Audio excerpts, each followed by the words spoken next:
ചുരുക്കി പറഞ്ഞാൽ ഓരോ യാത്രകളും ഓരോ പ്രോഗ്രാമുകളും ഓരോ സദസ്സുകളും ഓരോ പ്രദേശങ്ങളും ഓരോ നാടുകളും ജീവിതത്തെക്കുറിച്ചുള്ള ഒരുപാട് വിചിന്തനങ്ങള് ഓരോ ദിവസം കഴിയുന്തോറും അറിയാതെ ചിന്തിച്ചു പോവുകയാണ്. നാമൊക്കെ മരണത്തിലേക്ക് ഇങ്ങനെ അടുത്തുകൊണ്ടിരിക്കുകയാണോ? ഈ ലോകമൊക്കെ അസ്തമിക്കാറായോ എന്ന രീതിയിലേക്ക് ചിന്തിപ്പിക്കുന്ന അനുഭവങ്ങള്, ചിന്തിപ്പിക്കുന്ന യാത്രകള്, ചിന്തിപ്പിക്കുന്ന നാടുകള്, ചിന്തിപ്പിക്കുന്ന പ്രദേശങ്ങള്. ഇന്നലെ വയനാട് ജില്ലയിലായിരുന്നു ഞാൻ. വയനാട് ജില്ലയില് നമുക്കറിയാം, വയനാട് എന്ന പേര് കേൾക്കുമ്പോൾ തന്നെ നമ്മുടെയൊക്കെ ഹൃദയത്തിനൊരു പിടച്ചിൽ വരും. മുണ്ടക്കൈ, ചൂരൽമല എന്ന രണ്ട് പ്രദേശം മുഴുവനായി ഇല്ലാതായി പോയ ആ ദുരന്തം.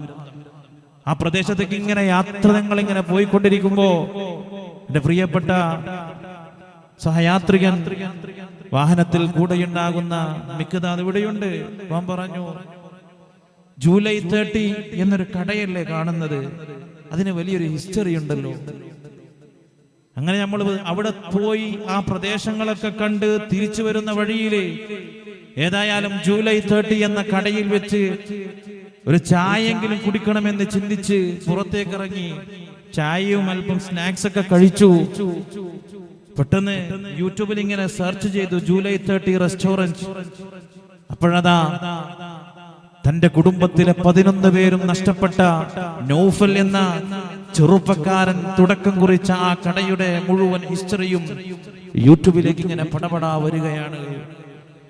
ആ നൗഫൽ എന്ന ചെറുപ്പക്കാരനെ അവിടെ എവിടെയെങ്കിലും കാണുമോ ഇങ്ങനെ തിരിഞ്ഞു നോക്കിയപ്പോ ആ ചെറുപ്പക്കാരൻ ആ കടയിൽ അങ്ങോട്ടും ഇങ്ങോട്ടും ഇങ്ങനെ നടക്കുന്നുണ്ട്. അസ്സലാമു അലൈക്കും പറഞ്ഞു. വലൈക്കും അസ്സലാം ഉസ്താദേ, നൗഫലാണോ? അതെ ഉസ്താദേ. എന്നിട്ട് നൗഫലിനോട് ഇങ്ങനെ ഓരോ കാര്യങ്ങൾ ചോദിച്ചു. കച്ചവടമൊക്കെ എങ്ങനെയുണ്ട്? അൽഹംദുലില്ലാ, റാഹത്താണ് ഉസ്താദേ. അങ്ങനെ നൗഫലിനോട് മുണ്ടക്കയെ കുറിച്ച് ഇങ്ങനെ ചോദിച്ചു. അവസാനം മരണപ്പെട്ടു പോയവരുടെ എണ്ണങ്ങളൊക്കെ പറഞ്ഞു. എന്റെ കുടുംബത്തിലെ 11 പേരും മരണപ്പെട്ടു പോയി ഉസ്താദേ.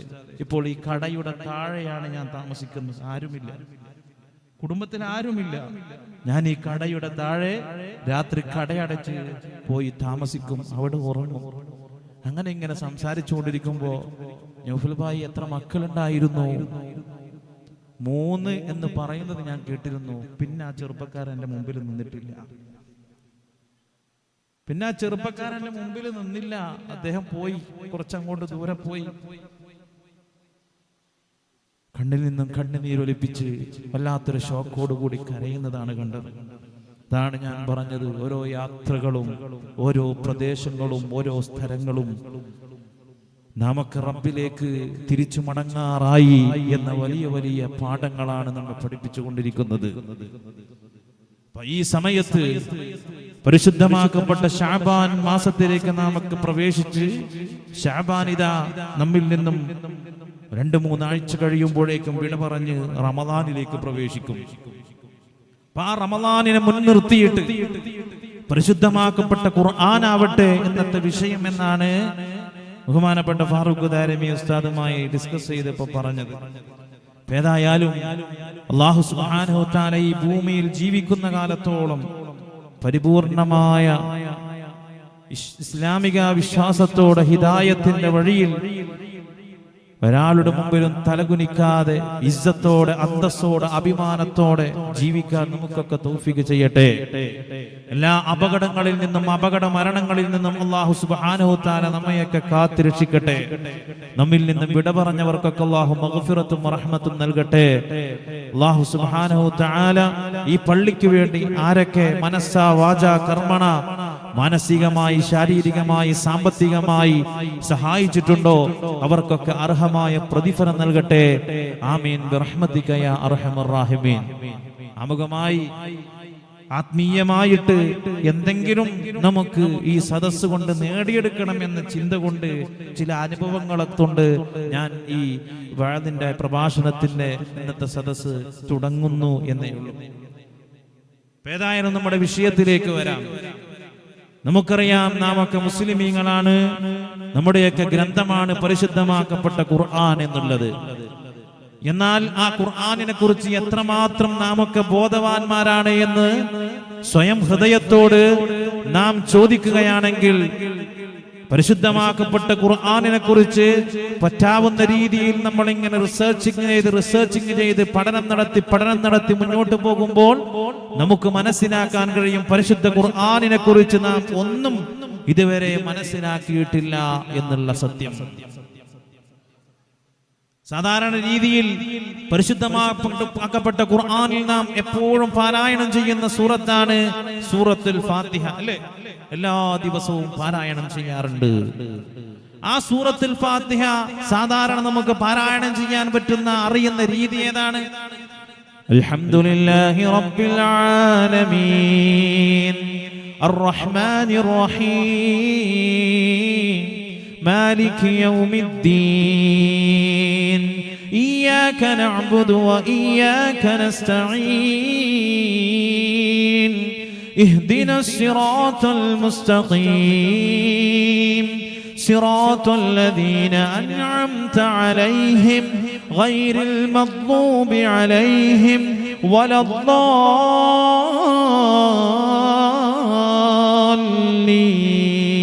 الضالين آمين.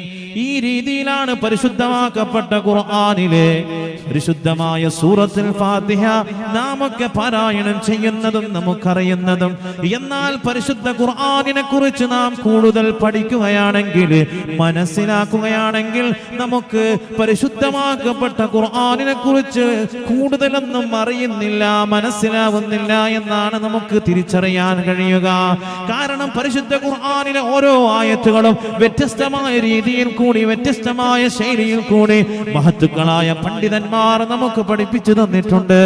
സിറാത്തൽ ലദീന അൻഅംത അലൈഹിം സിറാത്തൽ ലദീന അൻഅംത അലൈഹിം ഗൈറിൽ മഗ്ദൂബി അലൈഹിം ഗൈറിൽ മഗ്ദൂബി അലൈഹിം വലദ്ദാലിൻ ആമീൻ. ഖുൽ അഊദു ബിറബ്ബിൻ الناس ملك الناس إله الناس من شر الوسواس الخناس. قل أعوذ برب الناس ملك الناس إله الناس لكم دينكم ولي دين ലക്കും ദീനക്കും വലിദീൻ. ഇതൊക്കെ ഞാൻ ഓതുമ്പോൾ പലരും ചിന്തിച്ചു പോകും, എന്താണ് റബ്ബേ ഇദ്ദേഹം ഈ സ്റ്റേജിൽ വെച്ചുകൊണ്ട് പൊട്ടത്തെറ്റുകൾ ഇങ്ങനെ പാരായണം ചെയ്യുന്നത്? അല്ല മുഅ്മിനേ, അല്ല. പരിശുദ്ധമാക്കപ്പെട്ട ഖുർആനിലെ പാരായണ ശാസ്ത്രം പഠിക്കുകയാണെങ്കിൽ ഇങ്ങനെ വ്യത്യസ്തമായ രീതിയില്, വ്യത്യസ്തമായ ശൈലികളില്, വ്യത്യസ്തമായ രൂപങ്ങളില് പരിശുദ്ധമാക്കപ്പെട്ട ഖുർആൻ നമുക്ക് ഓതാനും മനസ്സിലാക്കാൻ കഴിയുമെന്നാണ് മഹത്തുക്കളായ പണ്ഡിതന്മാർ നമുക്ക് പഠിപ്പിച്ചു തരുന്നത്. എന്നാൽ നമ്മുടെയൊക്കെ ഇൽമിന്റെ, നമ്മുടെയൊക്കെ പരിശുദ്ധമാക്കപ്പെട്ട ഖുർആനിനെ കുറിച്ചുള്ള ജ്ഞാനത്തിന്റെ ഏറ്റവും ചുരുങ്ങിയതായ പഠന വൈകല്യങ്ങളെ കൊണ്ടാണ് പലപ്പോഴും പരിശുദ്ധ ഖുർആനിനെ കുറിച്ച് കൂടുതൽ നമുക്ക് മനസ്സിലാക്കാനും പഠിക്കാനും നമുക്ക് തിരിച്ചറിയാനും പറ്റാതെ പോകുന്നത്. എന്തിനേറെ പറയണം, നമ്മുടെയൊക്കെ നാടുകളിൽ അൽഹംദുലില്ലാ, നേരത്തെ പ്രിയപ്പെട്ട സുഹൃത്ത് പറഞ്ഞതുപോലെ മഹാനായ സയ്യിദ് ബാഫക്കി തങ്ങളുടെ പരിശ്രമങ്ങളെ കൊണ്ട് കേരളത്തിലെ ആധികാരിക പരമാധികാര പണ്ഡിത സഭയായ സമസ്ത കേരള ജംഇയ്യത്തുൽ ഉലമയുടെ പങ്കുകളെ കൊണ്ട് അൽഹംദുലില്ലാ 10,000-കണക്കിന് മദ്രസകൾ നമ്മുടെ കേരളത്തിൽ പ്രവർത്തിക്കുകയാണ്. എന്നാൽ ഈ മദ്രസകളിലൊക്കെ പോയിട്ട് 3-ാം തരം മുതൽ, അതല്ലെങ്കിൽ 4-ാം ക്ലാസ് മുതൽ ഖുർആൻ ഓതാൻ നാം പരിശ്രമിക്കുകയാണ്. 8-ാം തരത്തിലോ 9-ാം തരത്തിലോ എത്തുമ്പോഴേക്കും മാക്സിമം പേരും പഠനം നിർത്തിയിട്ട് എല്ലാം മനസ്സിലായി, എല്ലാം പഠിച്ചു എന്ന ബോധത്തോടുകൂടി മദ്രസയോട് സലാം പറയുകയാണ്. എന്റെ പ്രിയപ്പെട്ട ഉമ്മാ, എന്റെ പ്രിയപ്പെട്ട വാപ്പാ, 8-ാം തരത്തിലും 9-ാം തരത്തിലും നമ്മുടെ മക്കൾ എത്തുമ്പോഴേക്കും ദീൻ പൂർത്തീകരിച്ചതായിട്ട് ആരാ നമുക്ക് പഠിപ്പിച്ചു തന്നത്?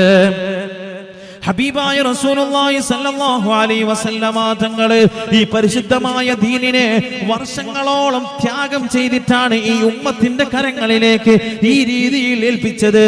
എന്നാൽ ചുരുങ്ങിയ പ്രായത്തില്, ചുരുങ്ങിയ വർഷങ്ങളിൽ, ചുരുങ്ങിയ പഠനം നാം പഠിക്കുമ്പോ ഇതൊക്കെയെല്ലാം പൂർത്തീകരിച്ചോ, ഇതൊക്കെയെല്ലാം തീർന്നു എന്ന ബോധത്തോടുകൂടി പലരും തിരിച്ചു വരുമ്പോഴാണ് പരിശുദ്ധ ഖുർആനിനെ കുറിച്ച് പഠിക്കേണ്ടതുപോലെ പഠിച്ചിട്ടില്ല, മനസ്സിലാക്കേണ്ടതുപോലെ മനസ്സിലാക്കിയിട്ടില്ല, തിരിച്ചറിയേണ്ടതുപോലെ തിരിച്ചറിയുന്നില്ല എന്ന ഏറ്റവും വലിയ സത്യം പലരും തിരിച്ചറിയുന്നത്.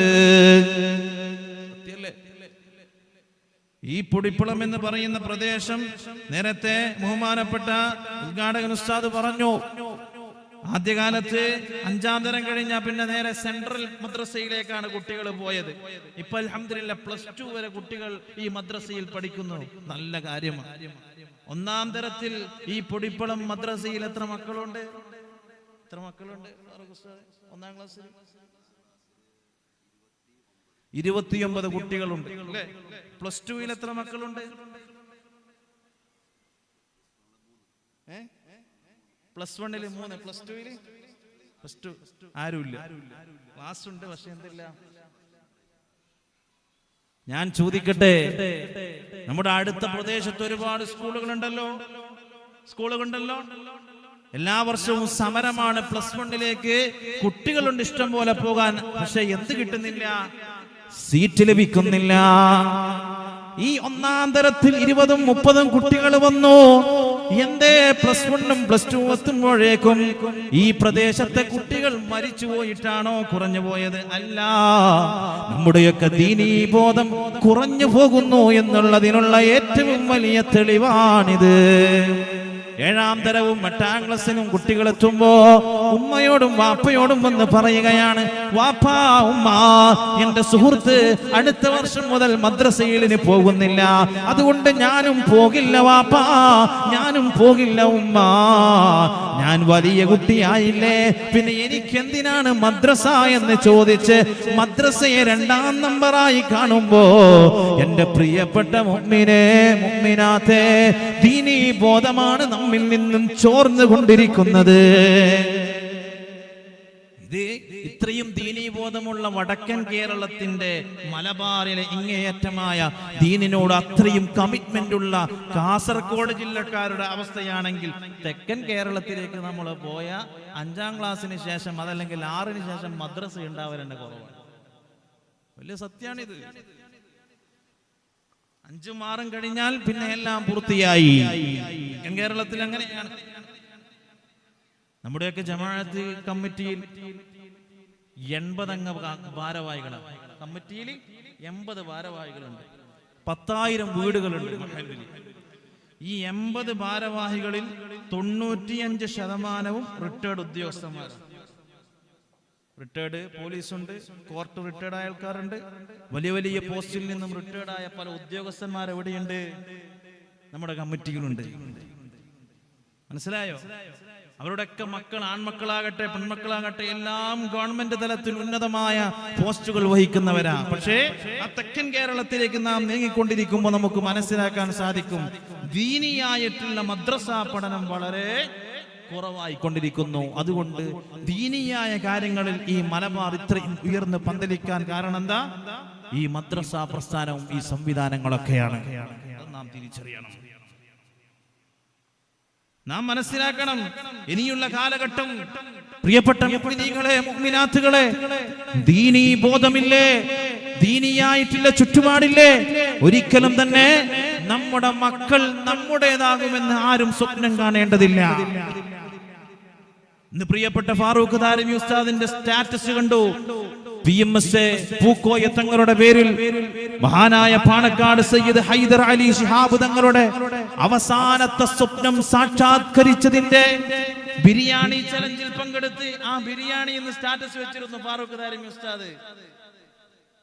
നിർദ്ധരായ രോഗികൾക്ക് വേണ്ടി മഹാനായ പാണക്കാട് സയ്യിദ് ഹൈദർ അലി ശിഹാബ് തങ്ങളുടെ അവസാനത്തെ സ്വപ്നമായിരുന്നു തന്റെ പിതാവ് PMS പൂക്കോയ തങ്ങളുടെ പേരിൽ ഹോസ്പിസ് എന്ന് പറയുന്ന ഒരു പ്രൊജക്ട്. ഇതിന്റെ തുടക്ക സമയത്ത് ഹൈദർ അലി ശിഹാബ് തങ്ങൾ വഫാത്തായിട്ടില്ല. മട്ടന്നൂർ ഭാഗത്ത് ഞാൻ ഇങ്ങനെ പല പ്രോഗ്രാമുകളും പങ്കെടുത്തുകൊണ്ടിരിക്കുമ്പോ ഒരു ദിവസമുണ്ട് പ്രിയപ്പെട്ട ഡോക്ടർ അമീർ അലി സാഹിബിന്റെ കോള്. അതെ, ഇന്ന് ഹോസ്പിസിന്റെ ഒരു പ്രൊജക്ടുമായിട്ട് നമ്മൾ ഇറങ്ങാൻ പോവുകയാണ്. എന്റെ ഓർമ്മ ശരിയാണെങ്കിൽ അതിന്റെ പ്രവർത്തനം ആദ്യം ആരംഭിച്ചത് കണ്ണൂർ ജില്ലയിലെ പാനൂർ ഏരിയയിലാണ്. അതിന്റെ പ്രവർത്തനം ആദ്യം തുടക്കം കുറിച്ചത്. അന്നവിടെ ഞാൻ വാഴത്തിന് പോയിട്ടുണ്ട്. അതിന്റെ പ്രവർത്തനവുമായി ബന്ധപ്പെട്ട് അന്ന് ഹൈദരലി തങ്ങളുടെ ഉപ്പാപ്പ സുഖമില്ലാതെ ട്രീറ്റ്മെന്റിലായിരുന്നു. തങ്ങളുടെ അവസാനത്തെ ആഗ്രഹമായിരുന്നത്. പിറ്റേ വർഷം വീണ്ടും വിളിച്ചു, അമീർ ഡോക്ടർ സാദേ, ഇതിന്റെ ഒരു സംഗമം മട്ടന്നൂര് ഏതൊരു ഓഡിറ്റോറിയം, എനിക്ക് ഓർമ്മ വരുന്നില്ല, എന്ന ഓഡിറ്റോറിയത്തിൽ നടക്കാൻ പോയാണ്. സാദ് വരണം, മുഖ്യപ്രഭാഷകനായിട്ട് പോയി. കേവലം വർഷങ്ങൾ പിന്നിടുമ്പോഴേക്കും അമീർ ഡോക്ടർ ഇതിന്റെ റിപ്പോർട്ട് കാണിച്ചു തന്നു. ആ സമയമാകുമ്പോഴേക്കും 40,000-ഓളം രോഗികൾക്ക് ട്രീറ്റ്മെന്റ് കൊടുത്തു കഴിഞ്ഞിട്ടുണ്ട്. അങ്ങനെ വലിയൊരു പ്രൊജക്ട് PMS പൂക്കോയത്തങ്ങൾ ഹോസ്പിസ് എന്ന് പറയുന്ന ഈ സുന്ദരമായ പ്രൊജക്ട്. ആ സമയത്തൊന്നും ആ പ്രൊജക്ട് കാസർഗോഡ് ജില്ലയിൽ എത്തിയിട്ടില്ല. അന്നെനിക്ക് ഓർമ്മയുണ്ട്, മഹാനായ ബഹുമാനപ്പെട്ട ഡോക്ടർ അമീർ അലി സാഹിബ് എന്നോട് പറഞ്ഞു, സാദേ ഒരു കാര്യം ചെയ്യണം, കാനങ്ങാട് കാസർഗോഡ് ഭാഗത്ത് നിങ്ങൾക്ക് പരിചയമുള്ള, ഇങ്ങനെ അദ്ദേഹം പറഞ്ഞ വാക്ക് ഞാൻ കടമെടുത്ത് പറയാണ്, നിങ്ങൾക്ക് പരിചയമുള്ള ദീനീ സംഘടനയിൽ മെമ്പർഷിപ്പോ ഭാരവാഹിത്വമോ സംഘാടകത്തോ ഉള്ള നല്ല രാഷ്ട്രീയക്കാരെ കാണിച്ചു തരണം. എന്താ പറഞ്ഞത്? ദീനീ സംഘടനയിൽ മെമ്പർഷിപ്പും സംഘാടകത്വം വഹിക്കുന്ന രാഷ്ട്രീയക്കാർ. അദ്ദേഹം പറഞ്ഞൊരു വാക്ക് ഞാൻ അടിവരയിടുകയാണ്. അല്ലേ, പ്രിയപ്പെട്ട മുനീർ സാഹിബിനോട് നിങ്ങൾ ചോദിച്ചോ, അതല്ലെങ്കിൽ സ്വാഗതം പറഞ്ഞ പ്രിയപ്പെട്ട സുഹൃത്തിനോട് നിങ്ങൾ ചോദിച്ചോ, ഈ രീതിയിലുള്ള ദീനീ ബോധവും ദീനീ സ്പിരിറ്റും പള്ളിയുമായിട്ടുള്ള ഈ ബന്ധവും അവർക്കൊക്കെ ലഭിച്ചത് ദീനീയായ രീതിയിലുള്ള സംഘാടകത്വം കൊണ്ടാണ്. വെറും എത്ര രാഷ്ട്രീയക്കാരെ നമുക്ക് കാണാൻ പറ്റും? ദീനില്ലാത്ത രാഷ്ട്രീയക്കാർ ഇഷ്ടം പോലെയുണ്ടല്ലോ, പല സ്ഥലത്തും പ്രവർത്തിക്കുന്നുണ്ട്. ഒരു വീട്ടിൽ ഇതിനിടയ്ക്ക് പോയപ്പോ, രാഷ്ട്രീയ പാർട്ടി എന്ന് ഞാൻ പറയാൻ ആഗ്രഹിക്കുന്നില്ല, പേര് കേട്ട ഒരു മുസ്ലിം രാഷ്ട്രീയ നേതാവാണ്. അദ്ദേഹത്തിന്റെ വീട്ടിൽ പോയപ്പോ അദ്ദേഹത്തിന്റെ ഭാര്യ പറയാണ്, ഉസ്താദേ പടിഞ്ഞാറ് ഭാഗത്തേക്കൊന്ന് തിരിഞ്ഞു കിട്ടാൻ ദുആ ചെയ്യണേ. പടിഞ്ഞാറ് ഭാഗത്തേക്കൊന്ന് തിരിഞ്ഞു കിട്ടാൻ ദുആ ചെയ്യണേ. സ്വന്തം വാപ്പ മരണപ്പെട്ടിട്ട് പോലും വാപ്പയുടെ മയ്യത്ത് അനുഗമിക്കാനോ പള്ളിയിൽ കയറി 2 മയ്യത്ത് നമസ്കരിക്കാനോ ഒരു യാസീനോദാനോ അദ്ദേഹത്തിന് കഴിഞ്ഞിട്ടില്ല. എന്ന് മാത്രമല്ല, പരിശുദ്ധ റമദാനിൽ പോലും ആ ഭാര്യ ഭർത്താവിന് ഭക്ഷണം ഉണ്ടാക്കി കൊടുക്കൽ നിർബന്ധമാണ്. രാഷ്ട്രീയ പാർട്ടിയോ പേരൊന്നും ഞാൻ പറയാൻ ഉദ്ദേശിക്കുന്നില്ല. ഈ രീതിയിൽ രാഷ്ട്രീയ പ്രവർത്തനം നടത്തുന്നവരുണ്ട്. അവിടെയാണ് ദീനിയായ സംഘടനാ ബോധമുള്ള രാഷ്ട്രീയക്കാരെ വ്യത്യസ്തമാകുന്നത്. ആ ദീനീ ബോധമുള്ള സംഘാടകരാണ് മഹാനായ PMS പൂക്കോയത്തങ്ങൾ ഹോസ്പിസ് എന്ന് പറയുന്ന പ്രൊജക്ട് കേരളത്തിൽ അങ്ങോളം ഇങ്ങോളം വളരെ പെട്ടെന്ന് ആളിക്കത്തിക്കാൻ സഹായകമായി മാറിയതും. ദീനീ ബോധമുണ്ടായാൽ മാത്രമേ രാഷ്ട്രീയ പ്രവർത്തനമാവട്ടെ, സാമൂഹ്യ പ്രവർത്തനമാകട്ടെ, ഇതിനൊക്കെ ഒരു മനുഷ്യന് ആത്മാർത്ഥത ലഭിക്കുകയുള്ളൂ, ഇഖ്ലാസ് ലഭിക്കുകയുള്ളൂ. പടച്ചറബിനെ, ദൈവത്തെ ഭയമുള്ളവർക്ക് മാത്രമേ ഈ ബോധം ലഭിക്കുകയുള്ളൂ എന്നാണ് ഈ മേഖലയിൽ പ്രവർത്തിച്ച് കഴിവ് തെളിയിച്ച പലരും അഭിപ്രായപ്പെടുന്നത്. അതുകൊണ്ട് പ്രിയപ്പെട്ട മുഅ്മിനേ, മുഅ്മിനാത്തേ, ദീനീ ബോധമാകണം നമ്മുടെ നാട്ടില്. വളർന്നു വരുന്ന തലമുറകൾക്ക് അനീതിക്കെതിരെ, അരാജകത്വത്തിനെതിരെ, തെമ്മാടിത്തത്തിനെതിരെ പ്രവർത്തിക്കാറുള്ള ഏറ്റവും നല്ല വഴികളായിട്ട് നാം തുറന്നു കൊടുക്കേണ്ടത്. മാക്സിമം +2 വരെ മദ്രസയുണ്ടെങ്കിൽ നമ്മുടെ മക്കള് മദ്രസയിലും പഠിക്കട്ടെ, സ്കൂളിലും പഠിക്കട്ടെ, ദീനീ ബോധമുള്ളവരാകട്ടെ, ഭൗതികമായി കഴിവുള്ളവരാകട്ടെ. ഒരിക്കലും ദീനിയായിട്ടുള്ള വിദ്യാഭ്യാസം നമ്മുടെ മക്കളുടെ ഭൗതിക വിദ്യാഭ്യാസത്തിന് ഏറ്റവും വലിയ ബ്ലോക്കായിട്ട് മാറുമെന്ന് ആരെങ്കിലും ചിന്തിച്ചു പോകുന്നുവെങ്കിൽ അവരൊക്കെ വിഡ്ഢികളുടെ സ്വർഗത്തിലാണ് എന്നാണ് ഈ കാലഘട്ടം തന്നെ നമ്മെ വിളിച്ചു പറഞ്ഞുകൊണ്ടിരിക്കുന്നത്. എന്നൊരു സംശയവും നമുക്ക് വേണ്ട. നമ്മൾ നടത്തുന്ന ഒരു പരിശുദ്ധമാക്കപ്പെട്ട ഖുർആൻ കോളേജ് ഉണ്ട് തൃക്കരിപ്പൂരിൽ. നന്ദി ദാറുസ്സലാമിന് കീഴിൽ അഫിലിയേറ്റ് ചെയ്ത് മഹാനായ സയ്യിദ് മുഹമ്മദ് മൗല ഖദ്ദസല്ലാഹു സിറഹുൽ അസീസ് തങ്ങളുടെ പേരിൽ ആരംഭിച്ച സയ്യിദ് മുഹമ്മദ് മൗല ഖുർആൻ അക്കാദമി. റമളാൻ കഴിഞ്ഞിട്ട് അതിലേക്ക് നമ്മൾ നന്ദിയിലേക്ക് വിളിച്ചു. ഹാഫിദീങ്ങളായ ആലിമീങ്ങളെ കിട്ടുമെന്ന് ചോദിച്ചപ്പോ അവിടുത്തെ പ്രിൻസിപ്പൽ പ്രിയപ്പെട്ട സുഹൃത്ത് ഹാഫിദ് ഷക്കീർ ഹൈറ്റമി ഫാറൂഖ് ദാരിമി ഉസ്താദിന്റെ ഒക്കെ ശരീക്കാണ്. അൽഹംദുലില്ലാഹ് നന്ദിയിൽ 25 ഏക്കറോളം സ്ഥലത്ത് കേരളത്തിലെ തന്നെ ഏറ്റവും വലിയ അഡ്മിനിസ്ട്രേഷൻ സെറ്റപ്പോടുകൂടി തുടക്കം കുറിച്ച എഡ്യു വില്ലേജ് എന്ന് പറയുന്ന സ്ഥാപനം ഏകദേശം 25-30 കോടിയോളം രൂപ ചെലവിൽ നിർമ്മിക്കപ്പെട്ട, ആരും അറിഞ്ഞില്ല. ഒരു മനുഷ്യനാണ് അത് ഏറ്റെടുത്തിട്ട് അൽഹംദുലില്ലാഹ് 120 കോടിയോളം അദ്ദേഹം കൊടുക്കുന്നൊക്കെ പറഞ്ഞിരുന്നു. ഏതായാലും അതിന്റെ 1ാം ഘട്ടം അവിടെ പൂർത്തീകരിച്ചിട്ടുണ്ട്. ഹാഫിദീങ്ങളുടെ ഏറ്റവും വലിയ കേരളത്തിലെ സ്ഥാപനം നന്ദി ദാറുസ്സലാമിന് കീഴിലുള്ള എഡ്യു വില്ലേജ്. ഹാഫിദീങ്ങളെ കിട്ടുമെന്ന് ചോദിച്ചപ്പോ അൽഹംദുലില്ലാഹ് ഈ വർഷം ഒരുപാട് ഹാഫിദീങ്ങൾ ഇറങ്ങി. അവിടെ നിന്നും വർഷങ്ങളായി അവിടെ നിന്ന് ഹാഫിദീങ്ങൾ ഇറങ്ങുന്നുണ്ട്. ഷക്കീർ ഹൈതമി ഇങ്ങനെ പറയാ, നല്ല നല്ല ഹാഫിദീങ്ങളുണ്ട് അൽഹംദുലില്ലാഹ്. റമളാൻ കഴിഞ്ഞിട്ട്, റമളാൻ വരെ ആണെങ്കിൽ അവിടെ നിർത്തിത്തരാ, പക്ഷെ റമളാൻ കഴിഞ്ഞിട്ട് ഇന്നാള് IAS പോയാണ്, ഇന്നാള് LLBക്ക് പോയാണ്, ഇന്നാള് ഇന്ന് രാജ്യത്തേക്ക് പോയാണ്. ഇതൊക്കെ കേൾക്കുമ്പോ വളരെ സന്തോഷമുണ്ട്. അതുകൊണ്ട് ദീനി മേഖലയിൽ ഇവിടെ ദഅവത്തിന് ആളെ കിട്ടൂല എന്നല്ല, ആ ഹാഫിദീങ്ങളായ ആലിമീങ്ങള് ലോകത്തിന്റെ വിവിധമായ ഉന്നതമായ പദവികളിലേക്ക് വളർന്ന് പന്തലിക്കാൻ അവർക്ക് കഴിയുന്നെങ്കിൽ നമുക്ക് കിട്ടിയ ഏറ്റവും വലിയ മറുപടി എന്താ? ഖുർആൻ പഠനം ഒരിക്കലും ഭൗതികമായ പഠനത്തിന് ബ്ലോക്ക് ആവുകയില്ല എന്ന ഏറ്റവും വലിയ സത്യമാണ് നാം തിരിച്ചറിയേണ്ടത്. അങ്ങനെ എത്രയോ ചരിത്രങ്ങൾ നമുക്ക് പറയാനുണ്ട്, പാഠങ്ങൾ പറയാനുണ്ട്.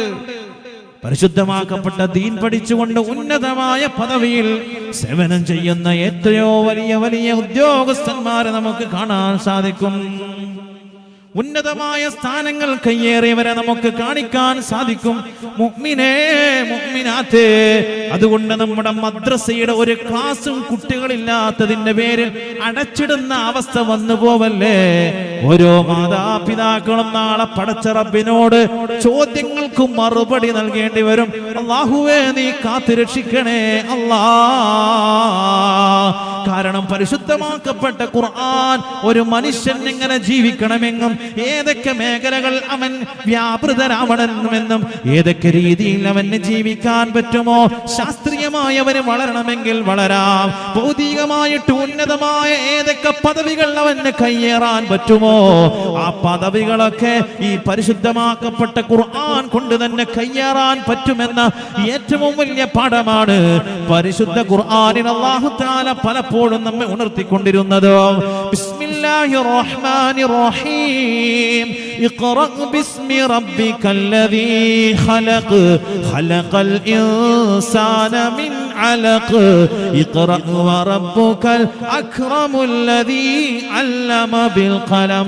ഹബീബായ റസൂലുള്ളാഹി സ്വല്ലല്ലാഹു അലൈഹി വസല്ലമ തങ്ങൾക്ക് പരിശുദ്ധമായ മക്കത്തുൽ മുകറമയിൽ നിന്നും ഏകദേശം 5-6 കിലോമീറ്റർ ചുറ്റളവിലുള്ള പരിശുദ്ധ ജബലുന്നൂറിന്റെ മലമുകളിൽ വെച്ചുകൊണ്ടതാ മലക്കുൽ മുകറമാത്ത് ജിബ്രീൽ അലൈഹിസ്സലാം ഇറങ്ങി വന്നുകൊണ്ട് പുന്നാര ഹബീബിനോട് പറയുകയാണ്, നബിയേ നബിയേ ഇഖ്റ ബിസ്മി റബ്ബിക്കല്ലദീ ഖലഖ്.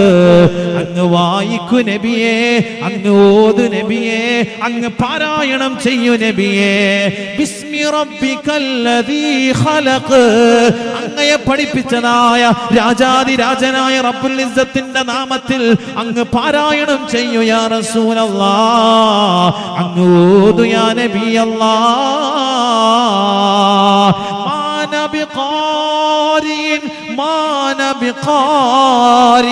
എനിക്ക് ഓതാൻ അറിയില്ല ജിബ്രീലേ, ഓത്തെന്താണെന്ന് ഞാൻ പഠിച്ചിട്ടില്ല ജിബ്രീലേ, വായന എന്തെന്ന് എനിക്കറിയില്ല ജിബ്രീലേ, എഴുത്തെന്തെന്നറിയാത്ത വായന എന്തെന്നറിയാത്ത ഹബീബിനോടാ പറയുന്നത്. ഇഖ്റ ബിസ്മി റബ്ബിക്കല്ലദീ ഖലഖ് ഖലഖൽ ഇൻസാന മിൻ അലഖ്. പുന്നാര നബി അതാ അല്ലാഹുവിൽ നിന്നുള്ള അപാരമായ കഴിവ് കൊണ്ട്, തൗഫീഖ് കൊണ്ട്, ഹബീബിന്റെ മുഅ്ജിസത്തിന്റെ കാരണം കൊണ്ട് പാരായണം ചെയ്യുകയാണ്. എഴുത്തെന്നറിയാത്ത വായന എന്തെന്നറിയാത്ത പുന്നാര ഹബീബിന്റെ നാവിന്റെ കുടിയിൽ നിന്നും പുറത്തേക്ക് നിർഗളിക്കുകയാണ്. ഇഖ്റ ബിസ്മി ബിസ്മി റബ്ബിക്കല്ലദീ ഖലഖൽ ഇൻസാന മിൻ അലഖ് ഇഖ്റഅ വറബ്ബുകൽ അക്രമുല്ലദീ അല്ലമ ബിൽ ഖലം.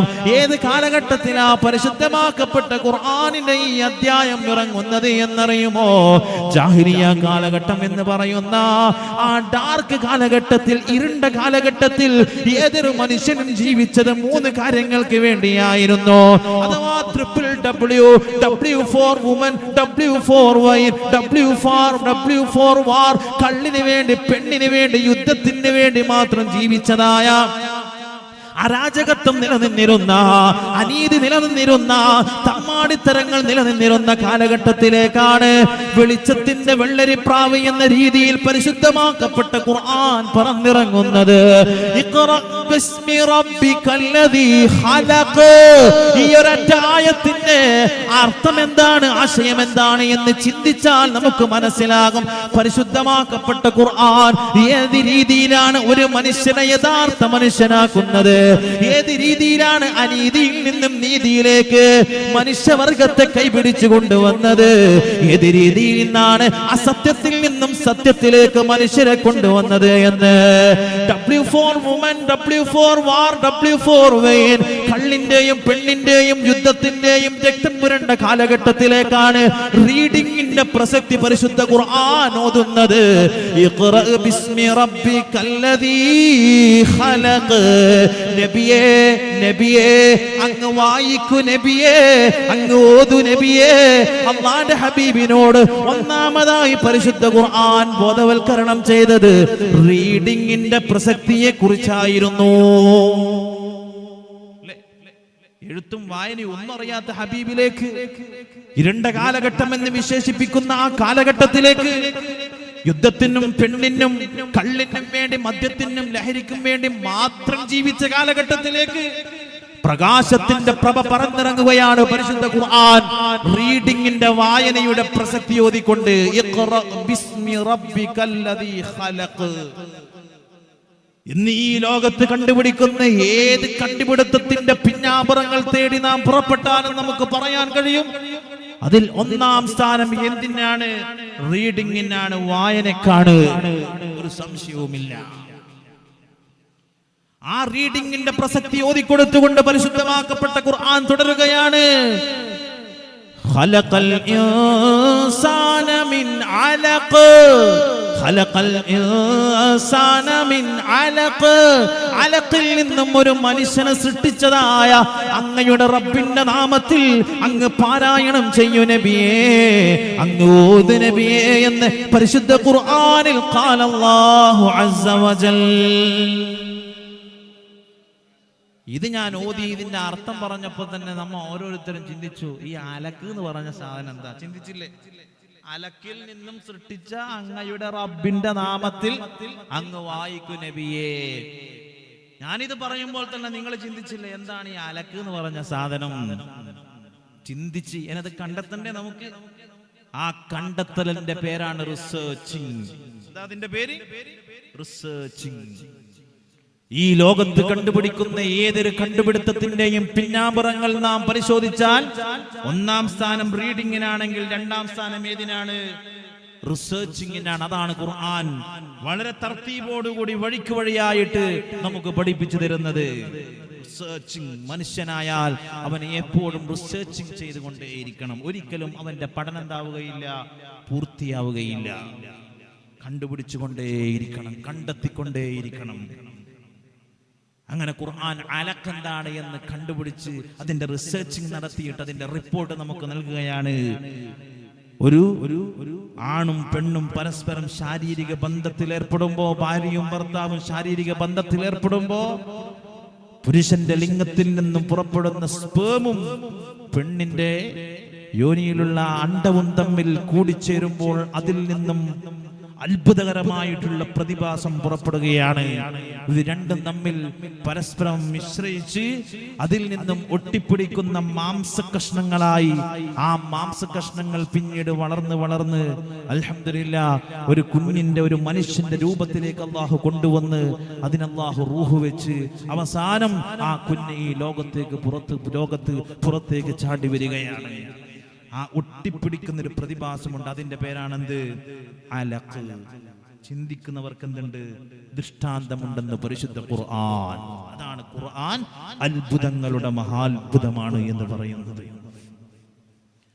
ഖലഖൽ ഇൻസാന മിൻ അലഖ്. റീഡിങ്ങിന്റെ പ്രസക്തി ഖുർആൻ ഓതി തന്നു, റിസർച്ചിങ്ങിന്റെ പ്രസക്തിയും പഠിപ്പിച്ചു തന്നു. മൂന്നാമതായി പരിശുദ്ധമാക്കപ്പെട്ട ഖുർആൻ പഠിപ്പിച്ചു തരികയാണ്. ഇഖ്റ വറബ്ബുകൽ അക്റമുല്ലദീ അല്ലമ ബിൽ ഖലം. പേന കൊണ്ട് എഴുതാൻ പഠിപ്പിച്ച അങ്ങയുടെ റബ്ബിന്റെ നാമത്തിൽ അങ്ങ് വായിക്കൂ നബിയേ, അങ്ങ് ഓത് നബിയേ എന്ന് പരിശുദ്ധ ഖുർആൻ. കൊണ്ട് എഴുതാൻ പഠിപ്പിച്ച അങ്ങയുടെ റബ്ബിന്റെ നാമത്തിൽ അങ്ങ് വായിക്കൂ നബിയേ. ഈ ലോകത്ത് കണ്ടുപിടിക്കുന്ന ഏതൊരു കണ്ടുപിടുത്തത്തിന്റെയും പിന്നാമ്പുറങ്ങൾ അന്വേഷിച്ചാൽ മൂന്നാമതായി നമുക്ക് പറയാൻ കഴിയും റൈറ്റിംഗ് ആണ് അതിന്റെ ഏറ്റവും വലിയ ഘടകമെന്ന്. ബുദ്ധി കൊണ്ട് ഒരു മനുഷ്യൻ ഇങ്ങനെ വായിക്കുമ്പോ ആ മനുഷ്യന്റെ ബുദ്ധി ഇങ്ങനെ വികസിക്കും. അപ്പൊ പല ചിന്തകളിലേക്കും അവൻ ചെന്നെത്തും. ആ റീഡിങ്ങിൽ കൂടി അവൻ റിസർച്ചിങ്ങിലേക്ക് പോവുകയാണ്. ആ ചിന്തകളൊക്കെ ക്രോഡീകരിച്ച് അവൻ പേനയെടുത്ത് ഇങ്ങനെ എഴുതുകയാണ്. മാഷാ അല്ലാഹ്. ഈ ലോകത്ത് കണ്ടുപിടിക്കുന്ന ഏതൊരു കണ്ടുപിടുത്തങ്ങളുടെയും മൂന്ന് കാരണങ്ങൾ എന്താണ്? Reading, researching, writing. ഖുർആൻ പറഞ്ഞില്ലേ വളരെ കറക്റ്റായിട്ട്. ഖുർആൻ വളരെ കറക്റ്റായിട്ട് ഏത് കാലഘട്ടത്തിലാ പറയുന്നത്? ഇരുണ്ട കാലഘട്ടം എന്ന് പറഞ്ഞ ഞാൻ നേരത്തെ പറഞ്ഞതുപോലെ പെണ്ണിന് വേണ്ടി, കള്ളിന് വേണ്ടി യുദ്ധക്കുതിയന്മാരായി ജീവിച്ച കാലഘട്ടത്തിലേക്കാണ് ഹബീബുനാ റസൂലുള്ളാഹി സ്വല്ലല്ലാഹു അലൈഹി വസല്ലമ തങ്ങൾ ഈ ലോകം ഏറ്റവും വലിയ അത്ഭുത പ്രതിഭാസങ്ങളിലേക്ക് മാറാൻ പോവുകയാണ് എന്ന ഏറ്റവും വലിയ സൂചനയുമായി ഇഖ്റ ബിസ്മി റബ്ബിക്കല്ലദീ ഖലഖ് ഖലഖൽ ഇൻസാന മിൻ അലഖ് ഇഖ്റ വറബ്ബുകൽ അക്റമുല്ലദീ അല്ലമ ബിൽ ഖലം അല്ലമൽ ഇൻസാന മാ ലം യഅലം. അങ്ങനെ അതാ മനുഷ്യർ പഠിക്കുകയാണ്. റീഡിങ്ങിൽ കൂടി, റിസർച്ചിങ്ങിൽ കൂടി, റൈറ്റിങ്ങിൽ കൂടി അല്ലമൽ ഇൻസാന മാ ലം യഅലം.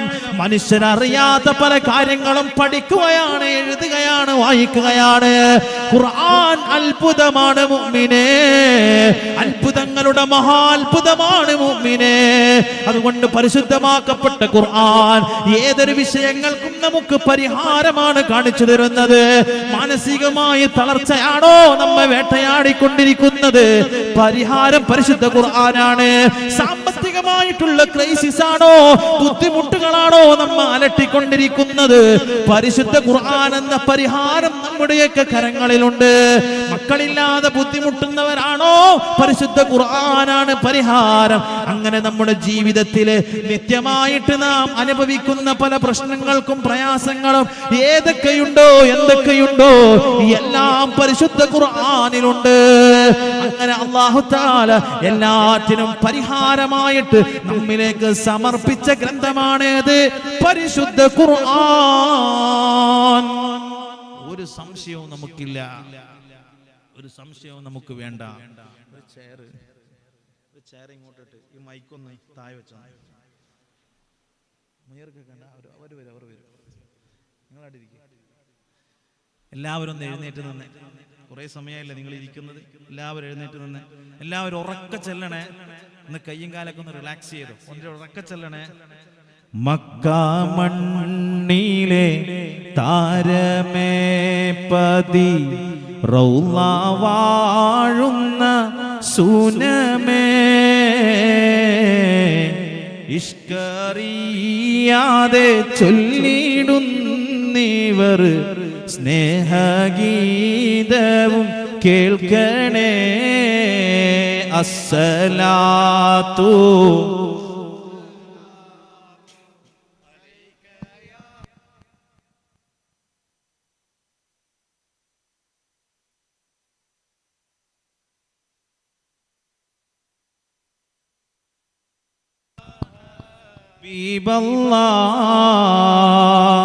പല നാളായി മോഹം മദീനാവിൽ പാദം പതിയാനായി കൽബുള്ളിൽ ദാഹം പതിയെ ചെന്നൻ ഹബീബിന് സലാം ചൊല്ലിടാൻ വീതി ഏകല്ലാഹ്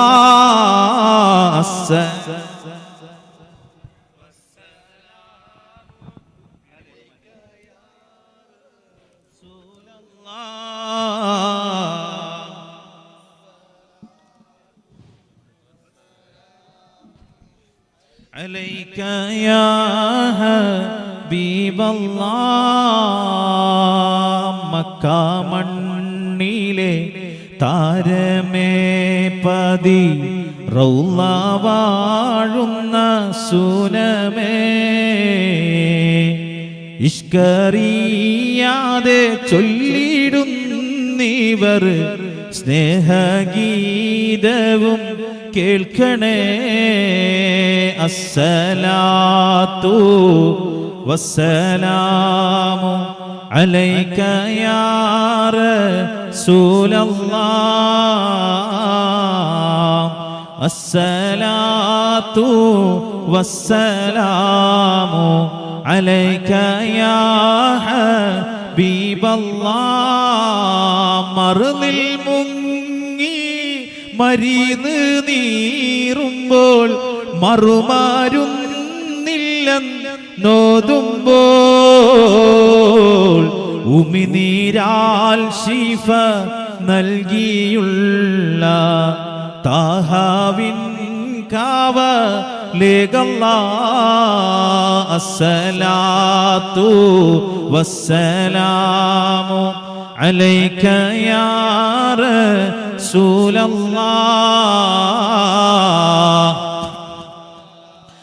തു വസ്സലാമു അലൈക യാ ഹബീബല്ലാഹ്. അങ്ങനെ ആ ഇരുണ്ട കാലഘട്ടത്തിലേക്കാണ് പരിശുദ്ധമാക്കപ്പെട്ട ഖുർആൻ പ്രകാശവുമായി പെയ്തിറങ്ങുന്നത്. ഇഖ്റ ബിസ്മി റബ്ബിക്കല്ലദീ ഖലഖ് ഖലഖൽ ഇൻസാന മിൻ അലഖ് ഇഖ്റ വറബ്ബുകൽ അക്രമുല്ലദീ അല്ലമ ബിൽ ഖലം. ആ പരിശുദ്ധമാക്കപ്പെട്ട ഖുർആൻ ഈ ഭൂമിയിലേക്ക് ഇറങ്ങുന്നതായ സാഹചര്യം ഈ ഉമ്മത്തിന് ഹബീബുനാ റസൂലുള്ളാഹി സല്ലല്ലാഹു അലൈഹി വസല്ലമ തങ്ങൾ പഠിപ്പിക്കുകയാണ്. അല്ലാഹു സുബ്ഹാനഹു വ തആല ആദ്യമായിട്ട് ഈ ഭൂമിയിലേക്ക് ഖുർആൻ ഇറക്കാൻ ഉദ്ദേശിച്ചപ്പോ അല്ലാഹു തആല ചിന്തിക്കുകയാണ്, ഈ ഭൂമിയിലെ ഏറ്റവും ഉയർന്ന സ്ഥാനത്തിൽ നിൽക്കുന്നതായ പടച്ച റബ്ബിന്റെ സൃഷ്ടി ഈ ലോകത്തുള്ള മലകളാണല്ലോ. പരിശുദ്ധമാക്കപ്പെട്ട ഖുർആൻ പറഞ്ഞില്ലേ, ഈ ഭൂമിയുടെ ആണിക്കല്ലുകളാണ് ഈ ലോകത്തുള്ള വലിയ വലിയ മലകള്. ആ മലകളിലേക്കാണ് അല്ലാഹു തആല ആദ്യമായിട്ട് ഈ ഖുർആനിനെ ഇറക്കാൻ ഭൂമിയിലേക്ക് ഉദ്ദേശിച്ചത്. അങ്ങനെ അല്ലാഹു തആല മലകളോട് പറയുകയാണ്, ലൗ അൻസൽനാ ഹാദൽ ഖുർആൻ, ഈ പരിശുദ്ധമാക്കപ്പെട്ട ഖുർആനിനെ മലമുകളിലേക്ക് അല്ലാഹു തആല ഇറക്കാൻ ഉദ്ദേശിച്ചപ്പോ ഖാശിഅൻ മുതസദ്ദിഅൻ മിൻ ഖശിയത്തില്ലാഹ്, ആ ഖുർആനിന്റെ ആശയങ്ങള്, ഖുർആനിന്റെ ആദർശങ്ങള്, ഖുർആനിന്റെ ഉള്ളടക്കങ്ങള് ഇതൊക്കെ മനസ്സിലാക്കിയ മലകളതാ പേടിച്ച് വിരണ്ടുകൊണ്ട് പറയുകയാണ്, അല്ലാ ആ ഖുർആൻ താങ്ങാനുള്ള ശേഷി ഈ മലക്ക് ഇല്ല അല്ലാ. മലകളായ നമുക്കൊന്നും പർവ്വതങ്ങളായ നമുക്കൊന്നും ഈ പരിശുദ്ധമാക്കപ്പെട്ട ഖുർആനിന്റെ ആശയങ്ങളോ ഈ ഖുർആനിന്റെ ഉൾക്കൊള്ളലുകളോ ഈ ഖുർആനിന്റെ കാഴ്ചകളോ താങ്ങാനോ നേരിടാനോ നമുക്ക് കഴിയില്ല അല്ലാ എന്ന് പറഞ്ഞുകൊണ്ട് മലകളതാ പർവ്വതങ്ങളതാ നിസ്സഹായമായ അവസ്ഥയിലേക്ക് മാറുകയാണ്. അങ്ങനെ പരിശുദ്ധമാക്കപ്പെട്ട ഖുർആൻ അള്ളാഹുവിന്റെ പല സൃഷ്ടികളിലോട്ട് ഇറക്കാൻ ഉദ്ദേശിച്ചപ്പോഴൊക്കെ അള്ളാഹുവിന്റെ എല്ലാ സൃഷ്ടികളും കൈയ്യുകയാണ്. മലക്കുകൾ പോലും പറഞ്ഞു, അല്ലാ അല്ലാ നമുക്ക് താങ്ങാനുള്ള ശേഷിയില്ല അല്ലാ, നിന്റെ ഗ്രന്ഥങ്ങൾ താങ്ങാനോ നിന്റെ ഗ്രന്ഥങ്ങൾ അതുമായിട്ട് മുന്നോട്ട് പോവാനോ നമുക്ക് കഴിയില്ല അല്ലാ, നമുക്കതിനുള്ള ശേഷിയില്ല അല്ലാ. അങ്ങനെ പരിശുദ്ധമാക്കപ്പെട്ട ഖുർആൻ ഇറങ്ങുകയാണ്. അല്ലാഹു സുബ്ഹാനഹു വ തആല ഈ ഭൂമിയിൽ ഏറ്റവും കൂടുതൽ ആദരിക്കപ്പെട്ടവരായ ഏറ്റവും കൂടുതൽ ബഹുമാനിക്കുന്നവരായ മനുഷ്യകുലത്തിലേക്കാണ് പരിശുദ്ധ ഖുർആൻ ഇറക്കുന്നത്. അതാരുടെ കരങ്ങളിലേക്കാണ്?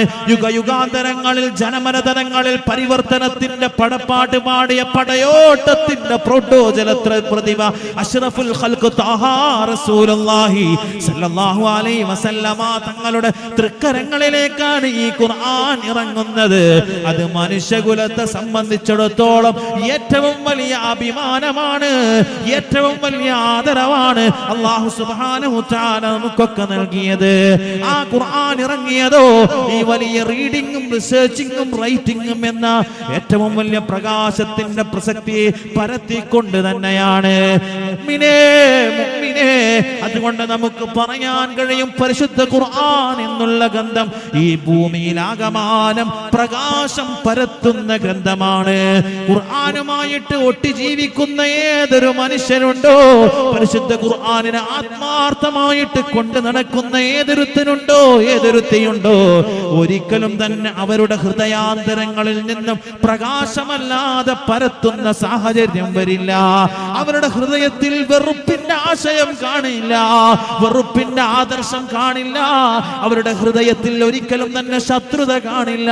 അവരുടെ നാവിന്റെ തുമ്പിൽ നിന്നും ഫിത്നകളും ഫനായകളും ഫസാദുകളും നിർഗളിക്കുകയില്ല. ഖുർആനുമായിട്ട് ഒട്ടിച്ചേർന്ന് ജീവിക്കുന്നവരുടെ ഹൃദയം വിശാലമായിരിക്കും, അവരുടെ സ്വഭാവം പ്രകാശമായിരിക്കും, അവരുടെ ജീവിതം മാതൃകയായിരിക്കും. അതാണ് ഹബീബുനാ റസൂലുള്ളാഹി സ്വല്ലല്ലാഹു അലൈഹി വസല്ലമ തങ്ങൾ നമുക്ക് പഠിപ്പിച്ചു തന്നത്. ഇത്രയൊക്കെ പ്രകാശം പരത്തുന്ന ഖുർആൻ ഏറ്റ് നടക്കുന്നവരുടെ ഹൃദയത്തിൽ എങ്ങനെ വെറുപ്പ് വരും, എങ്ങനെ വിദ്വേഷം വരും, എങ്ങനെ ശത്രുത വരും? ഒരിക്കലും വരില്ല. അവരുടെ ഖുർആനുമായിട്ടുള്ള ബന്ധം ആത്മാർത്ഥതയുള്ള ബന്ധമാണെങ്കിൽ, കേവലം മുസ്ലിമീങ്ങളോട് മാത്രം നല്ല സ്വഭാവത്തിൽ പെരുമാറുന്നവനാണെങ്കിൽ പോലും അവൻ ഖുർആൻ എന്തായിട്ടില്ല, ഏറ്റെടുത്തിട്ടില്ല. എല്ലാവരോടും നല്ല രീതിയിൽ പെരുമാറണം. അത് മുസ്ലിം ആവട്ടെ, ഹിന്ദു ആവട്ടെ, ക്രിസ്ത്യൻ ആവട്ടെ, സിഖുകാരനാവട്ടെ, മതമുള്ളവനാകട്ടെ, മതമില്ലാത്തവനാകട്ടെ, എല്ലാവരോടും നല്ല രീതിയിൽ പെരുമാറാനാണ് പരിശുദ്ധ ഖുർആൻ പഠിപ്പിച്ചത്. അതല്ലേ പരിശുദ്ധമാക്കപ്പെട്ട ഖുർആനിൽ പരിശുദ്ധ റമദാനിന്റെ ശ്രേഷ്ഠത വിളിച്ചോതുന്ന ആയത്തിൽ കൂടി നമ്മോട് ബോധവൽക്കരണം നടത്തിയത്. ശഹ്റു റമദാനല്ലദീ ഉൻസില ഫീഹിൽ ഖുർആൻ. ആ ഖുർആനിന്റെ പടച്ച റബ്ബിൽ നിന്നുള്ള ഘട്ടം ഘട്ടമായിട്ടുള്ള ഇറക്കൽ ഒന്ന് പഠിച്ചാൽ മനസ്സിലാക്കാൻ സാധിക്കും ഖുർആനിന്റെ ശ്രേഷ്ഠത എത്രത്തോളം ഉണ്ട് എന്ന്. ഈ ഭൂമിയിലെ ഏറ്റവും ശ്രേഷ്ഠമാക്കപ്പെട്ട പടച്ച റബ്ബിന്റെ സൃഷ്ടിയായ മനുഷ്യകുലത്തിലേക്ക്, ആ മനുഷ്യകുലത്തിലെ ഏറ്റവും ഒന്നാം നമ്പർ 1 വ്യക്തിയായ ഏറ്റവും നല്ല സ്വഭാവത്തിന്റെ, ഏറ്റവും നല്ല സംസ്കാരത്തിന്റെ, ഏറ്റവും നല്ല മാതൃകാ ജീവിതത്തിന്റെ ഉത്തമനായ ഹബീബ് നബി മുഹമ്മദ് മുസ്തഫ സല്ലല്ലാഹു അലൈഹി വസല്ലമ തങ്ങളിലേക്കാണ് അല്ലാഹു തആല ഖുർആൻ ഇറക്കുന്നത്. ആ ഇറക്കിയത് ഏത് മാസത്തിലാ? മുഹറം മുതൽ ദുൽഹിജ്ജ വരെ അല്ലാഹു തആല ഈ ഭൂമിയിൽ 12 മാസങ്ങൾ നമുക്ക് പഠിപ്പിച്ചു തന്നു. ഈ ഭൂമിയിൽ അല്ലാഹു തആല ഇത്രയും മാസങ്ങൾ മനുഷ്യകുലത്തിന് പരിചയപ്പെടുത്തിയിട്ട് ഏറ്റവും ശറഫാക്കപ്പെട്ട മഹത്തമാക്കപ്പെട്ട മാസം ഏതാണ് പഠിപ്പിച്ചു തന്നത്? ശഹ്റു റമദാൻ. അത് റമളാൻ മാസമാണ്, റമളാൻ മാസമാണ്. എന്തേ റമളാൻ മാസത്തിന് ഇത്രയൊക്കെ മഹത്വം വരാനുള്ള കാരണം? അങ്ങോട്ടും ഇങ്ങോട്ടും അല്ലാഹു കണക്ട് ചെയ്യുകയാണ്. ഉൻസില ഫീഹിൽ ഖുർആൻ. റമളാനിന്റെ ഏറ്റവും വലിയ മഹത്വം എന്താ? ആ റമളാൻ മാസത്തിനാണ് അല്ലാഹു തആല ഏത് ഗ്രന്ഥത്തെ ഇറക്കിയത്? ഈ പരിശുദ്ധ ഖുർആനിനെ ഇറക്കിയത്. മനസ്സിലായോ? ഖുർആൻ ഇറങ്ങലോടുകൂടി റമളാനിനും മഹത്വം വരികയാണ്. റമളാൻ ഖുർആനിലേക്കും കണക്ട് ചെയ്യുന്നു, ഖുർആൻ റമളാനിലേക്കും അങ്ങോട്ടും ഇങ്ങോട്ടും കണക്ഷൻ ഉണ്ട്. അതുകൊണ്ട് റമളാനിന്റെ മഹത്വവും വർദ്ധിച്ചു, ഖുർആനിന്റെ മഹത്വവും അല്ലാഹു തആല വർദ്ധിപ്പിച്ചു. അൽഹംദുലില്ലാഹ്. അല്ലേ? ചില ആളുകൾ ചില നാട്ടിലെത്തുമ്പോ ആ ആളുടെ മഹത്വവും കൂടും, ആ നാടിന്റെ മഹത്വം എന്താവും? അല്ലാഹു തആല വർദ്ധിപ്പിക്കും. അങ്ങനെ ഒരു മഹാനെ കുറച്ച് വർഷങ്ങൾക്ക് മുമ്പ് തൃശ്ശൂർ ജില്ലയിൽ കണ്ടിരുന്നു. മഹാനായ ചെറുവാളൂർ ഹൈദറോസ് മുസ്ലിയാർ. അല്ലാഹു അദ്ദേഹത്തിന്റെ ദറജ ഉയർത്തി കൊടുക്കട്ടെ. കഴിഞ്ഞ വർഷം അദ്ദേഹം സ്ഥാപിച്ച തൃശ്ശൂർ ജില്ലയിലെ പുലിക്കണ്ണി എന്ന് പറയുന്ന പ്രദേശത്തെ സ്ഥാപനത്തില് വഅദിന് പോയിരുന്നു. അദ്ദേഹത്തിന്റെ ഹയാത്ത് കാലത്തും പോയിരുന്നു. അപ്പോ അദ്ദേഹം നേരിട്ട് പറഞ്ഞൊരു സംഭവമുണ്ട്. ഏകദേശം ഒരു 198 പേര് അദ്ദേഹത്തിന്റെ ഡയറിയിൽ പേരും അഡ്രസ്സും എഴുതിയിട്ട് അനുഭവം എഴുതി സൈൻ ചെയ്ത് പോയിരിക്കുകയാണ്. മക്കളില്ലാതെ പ്രയാസപ്പെടുന്ന പലരും അദ്ദേഹത്തിന്റെ അടുത്ത് വരുന്നു. അദ്ദേഹം എള്ളും ഈത്തപ്പഴം മിക്സ് ചെയ്ത് മന്ത്രിച്ചു കൊടുക്കുന്നു. ഭാര്യയോടും ഭർത്താവിനോടും കഴിക്കാൻ പറയുന്നു. അൽഹംദുലില്ലാ. അങ്ങനെ 20, 25, 30, 10, 15 വർഷങ്ങൾ കഴിഞ്ഞിട്ട് മക്കളെ കിട്ടിയ സന്തോഷ വാർത്ത എഴുതിയിട്ട് അവരുടെ പേരും അഡ്രസ്സും വെച്ച് സൈൻ ചെയ്ത് പോയിരിക്കുക. അദ്ദേഹം നേരിട്ട് കാണിച്ചത് 2-3 മാസത്തിനുള്ളിൽ തന്നെ 198 പേര്. ഞാൻ ഇങ്ങനെ വായിച്ചു നോക്കി. അത് കഴിഞ്ഞ് ഒരു വർഷം കഴിഞ്ഞപ്പോൾ അദ്ദേഹം വഫാത്തായി പോയി. അള്ളാഹു അദ്ദേഹത്തിന് പുറത്തു കൊടുക്കട്ടെ, ഖബർ സ്വർഗീയ പൂങ്കാവനമാക്കി കൊടുക്കട്ടെ. അപ്പോ അദ്ദേഹം ആ പറഞ്ഞ കൂട്ടത്തിൽ പറഞ്ഞു, അദ്ദേഹം ആദ്യം ചെറുവാളൂർ എന്ന് പറയുന്ന പ്രദേശത്തുണ്ടായിരുന്നു, ദർസ് നടത്തിയിരുന്നു. ചെറുവാളൂർ എന്ന പ്രദേശത്ത് ദർസ് നടത്തി ഒരുപാട് പ്രതിസന്ധി അദ്ദേഹം അനുഭവിച്ചു. അപ്പൊ മഹാനായ ശൈഖുനാ ശംസുൽ മൈക്കി അബൂബക്കർ മുസ്ലിയാർ അദ്ദേഹത്തോട് പറഞ്ഞു, ഹൈദ്രോസ് മുസ്ലിയാരെ, നിങ്ങൾ അവിടെ തന്നെ നിന്നോളി, അല്ലാഹു തആല നിങ്ങളിലേക്ക് ജനങ്ങളെ എന്താക്കും? ഈ പേരിലേക്ക് കൊണ്ടുവരൂ. നിങ്ങളെ കാലിനടിയിലേക്ക്, കദമിനടി, അത് ഉപയോഗിച്ചൊരു പദമുണ്ട്, കദമിനടിയിലേക്ക് ജനങ്ങൾ വരും. അപ്പൊ അവിടെ നിന്നാണ് അൽഹംദുലില്ലാ അദ്ദേഹം എന്തായത്? ചെറുവാളൂർ ഉസ്താദി എന്ന പേരിൽ എന്തായത്? അറിയപ്പെട്ടത്. അദ്ദേഹത്തെ കൊണ്ട് ചെറുവാളൂരും അറിയപ്പെട്ടു, ചെറുവാളൂരിനെ കൊണ്ട് ആരും അറിയപ്പെട്ടു? ഹൈദറോസ് മുസ്ലിയാരും അറിയപ്പെട്ടു. അല്ലെ? അതേപോലെ നമ്മുടെ കണ്ണൂർ ജില്ലയിൽ അറിയപ്പെട്ട ഒരു മഹാനായിരുന്നു മഹാനായ മൂരിയാട് ഉസ്താദ്. കേട്ടിട്ടില്ലേ? മൂരിയാട് ഉസ്താദ് കേട്ടിട്ടില്ലേ? പലരും വിചാരിക്കും മൂരിയാട് ഉസ്താദ് ഏത് ജില്ലക്കാരനാണ്?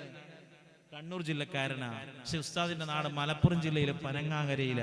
ഉസ്താദ് ദർസ് നടത്തിയ സ്ഥലത്തിന്റെ പേരാണെന്ത്? മൂരിയാട്. മനസ്സിലായോ?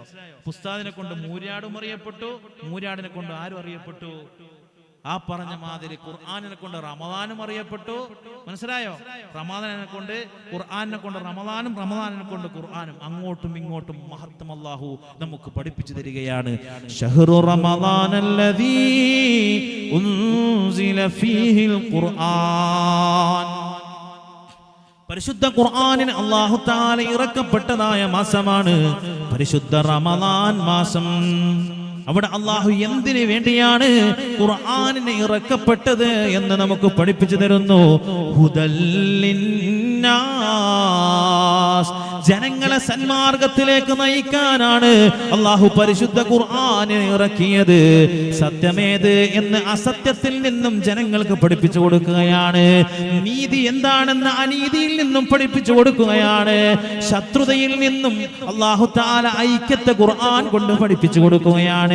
ചുരുക്കി പറഞ്ഞാൽ, ഒരു മനുഷ്യൻ ജനിച്ചത് മുതൽ ഈ ലോകത്ത് ജീവിച്ചു കൊണ്ടിരിക്കുമ്പോ അവസാനം മരണപ്പെടുമ്പോ മരണപ്പെട്ടതിന് ശേഷം എല്ലാം ഖുർആൻ പഠിപ്പിച്ചു കൊടുക്കുകയാണ്.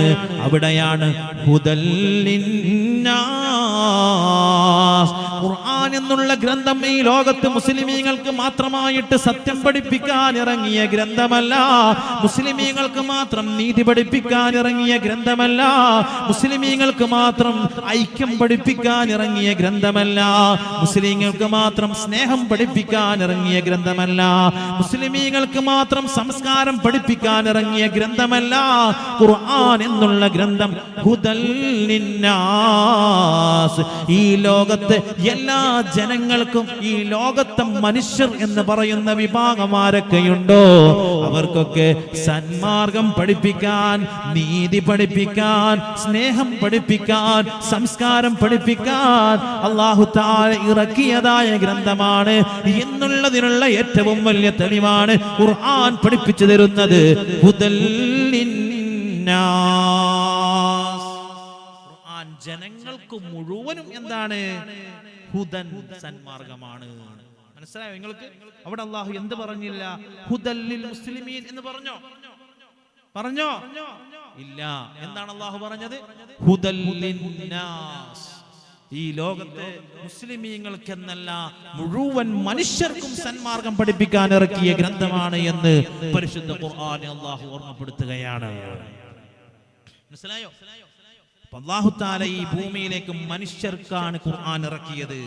അപ്പൊ ഖുർആൻ കൊണ്ട് ആരൊക്കെ വ്യക്തമായിട്ട് പഠനം നടത്തുന്നവോ പഠിക്കുന്നവോ അൽഹംദുലില്ലാഹ് അവരൊക്കെ സന്മാർഗത്തിലേക്ക് എത്തിയിരിക്കും. ഒരു സംശയവും നമുക്ക് വേണ്ട മുഅ്മിനീങ്ങളെ. അതിനുള്ള ഏറ്റവും വലിയ തെളിവുകളാണ് ഈ സമകാലിക കാലഘട്ടം ഇപ്പോഴും നമ്മോട് സംസാരിച്ചു കൊണ്ടിരിക്കുന്നത്. ഖുർആനിൽ റിസർച്ചിങ് നടക്കുമ്പോ അഷ്ഹദു അല്ലാ ഇലാഹ ഇല്ലല്ലാഹ് വ അഷ്ഹദു അന്ന മുഹമ്മദർ റസൂലുള്ളാഹ്, അല്ലാഹു അല്ലാതെ ആരാധനക്ക് അർഹനില്ല, അല്ലാഹുവിൽ ഞാനിതാ വിശ്വസിച്ചിരിക്കുകയാണ് എന്ന ഷഹാദത്തിന്റെ മന്ത്രധ്വനികൾ നമ്മുടെയൊക്കെ കർണപൂടത്ത് പ്രകമ്പനം കൊള്ളിച്ച് ഓരോരുത്തരും പരിശുദ്ധമാക്കപ്പെട്ട ഹിദായത്തിന്റെ വഴികളിലേക്ക് കടന്നു വന്നുകൊണ്ടേയിരിക്കുന്നു. മനുഷ്യരിലേക്ക് ഖുർആൻ അല്ലാഹു ഇറക്കിയപ്പോ ആ ഖുർആനിനെ ഏറ്റെടുത്തതായ ഒരു വിഭാഗമുണ്ട്. ഏതാണ് ആ വിഭാഗം? ആരൊക്കെയാണ് ആ വിഭാഗത്തിൽപ്പെട്ടവര്? ആ വിഭാഗത്തിൽപ്പെട്ടവരെ കുറിച്ച് പഠിച്ചു നോക്കുമ്പോ നാമൊക്കെ പെട്ടിരുന്നോ എന്ന് ചിന്തിക്കേണ്ട ഗതിയാണ് വന്നു പോകുന്നത്. ബിസ്മില്ലാഹിർ റഹ്മാനിർ റഹീം. അലിഫ് ലാം മീം. ദാലികൽ കിതാബ് ലാ റൈബ ഫീഹ്. അലിഫ് ലാം മീം. ഈ അലിഫ് ലാം മീം എന്ന ഈ പരിശുദ്ധായത്തിന്റെ അർത്ഥം ഒരു മനുഷ്യൻ റിസർച്ചിങ് ചെയ്താൽ, പഠനം നടത്തിയാൽ, ഏത് തഫ്സീറുകൾ എടുത്ത് നോക്കിയാലും ഒരേ ഒരു മീനിങ് അതിനെ കാണുകയുള്ളൂ. അല്ലാഹു അഅലം ബിമുറാദിഹി ബിദാലിക, റബ്ബിനല്ലാതെ അറിയുകയില്ല ഈ അലിഫ് കൊണ്ട്, ലാം കൊണ്ട്, മീം കൊണ്ട് എന്താണ് ഉദ്ദേശിച്ചത് എന്നുള്ളത്. അവിടെ നമുക്ക് മനസ്സിലാക്കാൻ സാധിക്കുന്നത് പരിശുദ്ധ ഖുർആനെടുത്ത് കൈകളിൽ പിടിക്കുന്ന മുസ്ലിമായ മുസ്ലിമായ മനുഷ്യരുണ്ടല്ലോ, ആദ്യം ഉൾക്കൊള്ളേണ്ടത് അൽ ഈമാൻ. അൽ ഈമാൻ അൻ തുഅ്മിനു ബില്ലാഹ്. രാജാതിരാജനായ റബ്ബുൽ ഇസ്സത്തിനുള്ള അചഞ്ചലമായ ഉദ്ദേശമാണ് മുഅ്മിനേ പരിശുദ്ധ ഖുർആനെടുത്ത് കരങ്ങളിൽ പിടിക്കുന്ന മനുഷ്യ ഹൃദയത്തിലേക്ക് ആദ്യം വരേണ്ടത് ദാലികൽ കിതാബ്, ഐ ഹാദൽ കിതാബ്, ഈ പരിശുദ്ധമാക്കപ്പെട്ട ഖുർആൻ ഉണ്ടല്ലോ, ലാ റൈബ ഫീ, അതിലൊരുത്തനും സംശയമില്ല, ഐ ലാ ശക്ക ഫീ, ഒരുത്തനും ഒരു ഡൗട്ടും ആ ഖുർആനിൽ വരികയില്ല. അങ്ങനെയുള്ള വിഭാഗമാണ് ഈ ഖുർആനിനെ ഏറ്റെടുത്തവർ എന്ന് ആദരവായ നബി മുഹമ്മദ് മുസ്തഫ സല്ലല്ലാഹു അലൈഹി വസല്ലമ തങ്ങൾ പരിശുദ്ധ ഖുർആനിന്റെ അധ്യായങ്ങൾ ഓതിയിട്ട് ഈ ഉമ്മത്തിനോട് പഠിപ്പിച്ചു കൊണ്ടിരിക്കുകയാണ്. അതിന്റെ അർത്ഥം എന്താണെന്നറിയോ? ഇസ്കാലുള്ളവൻ ആരല്ല? വിശ്വാസിയല്ല. മനസ്സിലായോ? അതിന്റെ രത്നച്ചുരക്ക് ഇത്രയേ ഉള്ളൂ. എപ്പോഴും ഇസ്കാലുള്ള ഒരു മനുഷ്യനാണ് അവൻ ആരായിട്ടില്ല? വിശ്വാസിയായിട്ടില്ല. അത്രയേ ഉള്ളൂ അതിന്റെ അർത്ഥം. കാരണം എന്താ? നിങ്ങൾ ചിന്തിച്ചു നോക്കിയേ, അലിഫ് ലാം മീം നിങ്ങളൊക്കെ പാരായണം ചെയ്യാറില്ലേ? സൂറത്തുൽ ഫാത്തിഹയുടെ ഒക്കെ അർത്ഥം പറയാൻ പറഞ്ഞാൽ നമ്മളൊക്കെ പറയും അൽഹംദുലില്ലാഹി റബ്ബിൽ ആലമീൻ. സർവസ്തുതിയും അല്ലാഹുവിനാണ് അല്ലേ. അർറഹ്മാനിർ റഹീം അർത്ഥം പരമകാരുണികനും കരുണാനിധിയുമായ അല്ലാഹു അല്ലേ. മാലികി യൗമിദ്ദീൻ അർത്ഥം പ്രതിഫല ദിവസത്തിന്റെ ഉടമ. ഇതെല്ലാം നമ്മൾ പറയല്ലോ അല്ലേ. മുനീർ സാഹിബ് അലിഫ് ലാം മീമിന്റെ അർത്ഥം എന്താ അറിയില്ല. എന്താ പഠിക്കാതിരുന്നത്? ഫാറൂഖ് കാര്യം ഉസ്താദിനോട് ചോദിച്ചു നോക്കിയേ, നമ്മളൊക്കെ എന്താ പഠിച്ചത്? അലിഫ് ലാം മീമിന്റെ അർത്ഥം അല്ലാഹു അലം അല്ലാഹു അലം അല്ലാഹു റസൂലു അലം ബിമുറാദി ബിദാലിക അല്ലേ. നമ്മൾ പഠിച്ച തഫ്സീറിലൊക്കെ ഇത്രയും നമ്മൾ പഠിച്ചിട്ട് അതിനപ്പുറം പഠിച്ചിരുന്നോ? നമുക്കറിയില്ല. അത്രയും നിങ്ങൾ അറിയണ്ടോ. അതിന്റെ അപ്പുറം നിങ്ങൾ എന്തായിട്ടില്ല, അറിയാൻ ആയിട്ടില്ല. അതിനുശേഷം പറയുന്നത് ദാലികൽ കിതാബു ലാ റൈബ ഫീ, ഈ ഖുർആൻ ലാ റൈബ ഫീ, ഒരുത്തൻ എന്ത് വേണ്ട, ഡൗട്ട് വേണ്ട, സംശയം വേണ്ട. അതിന്റെ അർത്ഥം എന്താ? ഈ ഖുർആനിൽ അതല്ലെങ്കിൽ നമ്മുടെ ജീവിതത്തിൽ ഉടനീളം ഇഷ്കാല് പിടിച്ച് നടക്കുന്നവൻ എന്തില്ല, ഈമാൻ പൂർത്തിയായിട്ടില്ല. ഭാര്യ എപ്പോഴും ഡൗട്ട് അടിച്ച് നിൽക്കുന്നവന്റെ ഈമാൻ എന്തായിട്ടില്ല, പൂർത്തിയായിട്ടില്ല. ഭർത്താവിന് എപ്പോഴും ഡൗട്ട് അടിച്ച് നിൽക്കുന്നവന്റെ ഈമാൻ എന്തായിട്ടില്ല, പൂർത്തിയായിട്ടില്ല. പരിശുദ്ധ ദീൻ എന്ന് പറയുന്നത് എന്താണ്? എന്താണ്? ഈമാനാണ്. അൽ ഈമാൻ അൻ തുഅ്മിനു ബില്ലാഹ്. ഈമാൻ എന്ന് പറഞ്ഞാൽ രാജാതിരാജനായ റബ്ബുൽ ഇസ്സത്തിലുള്ള അചഞ്ചലമായ വിശ്വാസമാണ്. ഈമാൻ അടിയുറച്ചാൽ അവിടെ യുക്തിക്കൊന്നും ഒരു പ്രസക്തിയുമില്ല. അത്രയേ നമുക്ക് പറയാനുള്ളൂ അല്ലേ. എന്നീ പരിശുദ്ധമാക്കപ്പെട്ട ഇസ്ലാമിനെതിരെ ഏറ്റവും കൂടുതൽ കുതിര കയറുന്ന വിഭാഗമാരാണ് യുക്തിവാദികളാണ്. യുക്തിവാദികളാണ്. എന്നിട്ടും യുക്തിവാദികൾക്ക് മറുപടി കൊടുക്കാൻ നമ്മുടെ കേരളത്തിലെ മഹത്തുക്കളായ പണ്ഡിതന്മാർ, പ്രിയപ്പെട്ട ഷുഐബുൽ ഹൈതമിയെ പോലെയുള്ള ചങ്കുറപ്പുള്ള പണ്ഡിതന്മാർ, അവർ വിളിക്കുന്ന സ്ഥലത്തേക്ക് ഡിബേറ്റിന് പോയി മുഖാമുഖം നിന്നുകൊണ്ട് പരിശുദ്ധമാക്കപ്പെട്ട ഇസ്ലാമിന്റെ ഈമാൻ എന്താണ് എന്ന് തറപ്പിച്ചു ഉറപ്പിച്ചു മനസ്സിലാക്കി കൊടുക്കുകയാണ്. യുക്തിവാദികളുടെ യുക്തിക്ക് പോലും പരിശുദ്ധമാക്കപ്പെട്ട ഇസ്ലാമിനോടടിക്കാൻ സാധിക്കുകയില്ല എന്ന ഏറ്റവും വലിയ സത്യം അവിടെ തെളിയുന്ന കാലഘട്ടത്തിലാണ് ഞാനും നിങ്ങളും ജീവിച്ചു കൊണ്ടിരിക്കുന്നത് അല്ലേ. ഒരു യുക്തിവാദി ഇങ്ങനെ ചോദിക്കുകയാണ്, നിങ്ങൾ ആരെയാ വിശ്വസിക്കുന്നത്? അള്ളാഹിനെ വിശ്വസിക്കുന്നത്. നിങ്ങൾ അള്ളാഹിനെ കണ്ടിനോ? ഇല്ല. റസൂലിനെ കണ്ടിനോ? ഇല്ല. പിന്നെന്തിനാ നിങ്ങൾ വിശ്വസിക്കുന്നത്? അപ്പൊ ഈ വിശ്വാസത്തിൽ ഏതിന് പ്രസക്തിയില്ല? യുക്തിക്കൊന്നും പ്രസക്തിയില്ല. അവന്റെ വിശ്വാസത്തിനാണ് പ്രസക്തി. അതാണ് ഖുർആൻ ആദ്യമായി പറഞ്ഞത്, ദാലികൽ കിതാബു ലാ റൈബ ഫീഹി. ഡൗട്ട് അടിക്കുന്നവനെ നിന്റെ കാര്യം പോക്കാണ്. പള്ളി കയറിയിട്ട് ഒരു മനുഷ്യൻ ഇങ്ങനെ നിസ്കരിക്കുമ്പോൾ ചിന്തിക്കുക, എന്തിനാപ്പാ ഈ നിസ്കരിക്കുന്നു? ഈ സമയം വേറെ എന്തെങ്കിലും പണിയെടുത്ത പൈസ ആയിക്കൂടെ അല്ലേ. ഒരു യുക്തിവാദി ചിന്തിക്കണം, എന്ത് എന്തിനാപ്പാ, ഓ യുക്തി കൊണ്ടങ്ങ് പോകും. നിങ്ങൾ നോയിക്കോ, ഏറ്റവും കൂടുതൽ യുക്തിവാദങ്ങളിലേക്ക് പോകുന്നത് ആരാന്നറിയോ? ഭൗതികമായി കുറെ പഠിക്കുന്ന ചിന്തിക്കുന്ന ആൾക്കാരായിരിക്കും. ഭൗതികം പഠിക്കണ്ട എന്നല്ല പറയുന്നത്, അതിന് ഒരു പരിധിയുണ്ട്. അതിന്റെ അപ്പുറത്തേക്ക് നമ്മൾ എന്താവരുത്, നീങ്ങരുത്. നിങ്ങൾ നോക്കിക്കോ, ഏത് യുക്തിവാദികളും ഭയങ്കരം എന്താ പറയാ, ഭൗതികമായിട്ടുള്ള അറിവുകൾ ഉണ്ടാവും അവർക്ക്. അതിങ്ങനെ ചിന്തിച്ച് അവസാനം മതമില്ലാത്ത ജീവിതത്തിലേക്ക്, ശാത്തപ്പനന്ത് മഹ്ശറ എന്ന് പറയുന്ന അവസ്ഥയിലേക്ക് പോയിക്കൊണ്ടിരിക്കുന്ന കാലം അല്ലാഹു കാത്തുരക്ഷിക്കട്ടെ. അല്ലാഹു കാത്തുരക്ഷിക്കട്ടെ. അതിനു വേണ്ടിയിട്ട് ഈ കേരളക്കരയിൽ നമുക്കറിയാം, ഏറ്റവും കൂടുതൽ നിന്ന് നമ്മയൊക്കെ ഭീതിപ്പെടുത്തുന്ന നമ്മുടെ മക്കളൊക്കെ ലഹരിയുടെ ഗണിയിൽ പെട്ടുപോകുമോ എന്നുള്ള പേടിയാ. അതിനേക്കാളും ഡേഞ്ചറാണ് ഈ യുക്തിവാദം. സ്വതന്ത്ര ചിന്തയിലേക്ക് എന്താവുകയാണ്, നമ്മുടെ വളർന്നു വരുന്ന ജനറേഷനെ കൊണ്ടെത്തിക്കുകയാണ്. ഞാൻ ഓർക്കുകയാണ്, ഇതിനിടയ്ക്ക് ഞാൻ മുംബൈയിൽ പോയ സമയത്ത് എൻ്റെ കയ്യിൽ കന്തൂറിയും അതേപോലെ തന്നെ യാത്രയിൽ ഉപയോഗിക്കേണ്ട ഡ്രസ്സ് മാത്രമേ ഉണ്ടായിട്ടുള്ളൂ. നൈറ്റ് ചേഞ്ച് ആക്കേണ്ട ഡ്രസ്സ് ഉണ്ടായിട്ടില്ല. അങ്ങനെ ഒരു ഷോപ്പിൽ പോയിട്ട് എന്തായി, ഒരു ടീഷർട്ട് വാങ്ങുന്ന സമയത്ത് രാത്രിയാണ് വാങ്ങിയത്. അതിന്റെ പുറത്തെന്താ എഴുതിനൊന്നും നോക്കിയില്ല, രാത്രി കിടന്നുറങ്ങാൻ വേണ്ടിയിട്ടല്ലേ. അങ്ങനെ ആ ടീഷർട്ട് ഞാൻ ഒരു ദിവസം വീട്ടിൽ ഇങ്ങനെ ഇട്ടിട്ടിരുന്നു. ഞാൻ വായിച്ചു നോക്കിയിട്ടൊന്നുമില്ല അതിൽ എന്താണ് ലെറ്റർ എന്ന് വായിച്ചു. അതിനുശേഷം വായിക്കാൻ തുടങ്ങിയത്. ടീഷർട്ടൊക്കെ വാങ്ങുമ്പോൾ ലെറ്റർ വായിച്ചു നോക്കിയിട്ടേ വാങ്ങാറുള്ളൂ. അപ്പൊ അതില് എഴുതിയിരിക്കുകയാണ്, God made grass, human made booze who do you trust.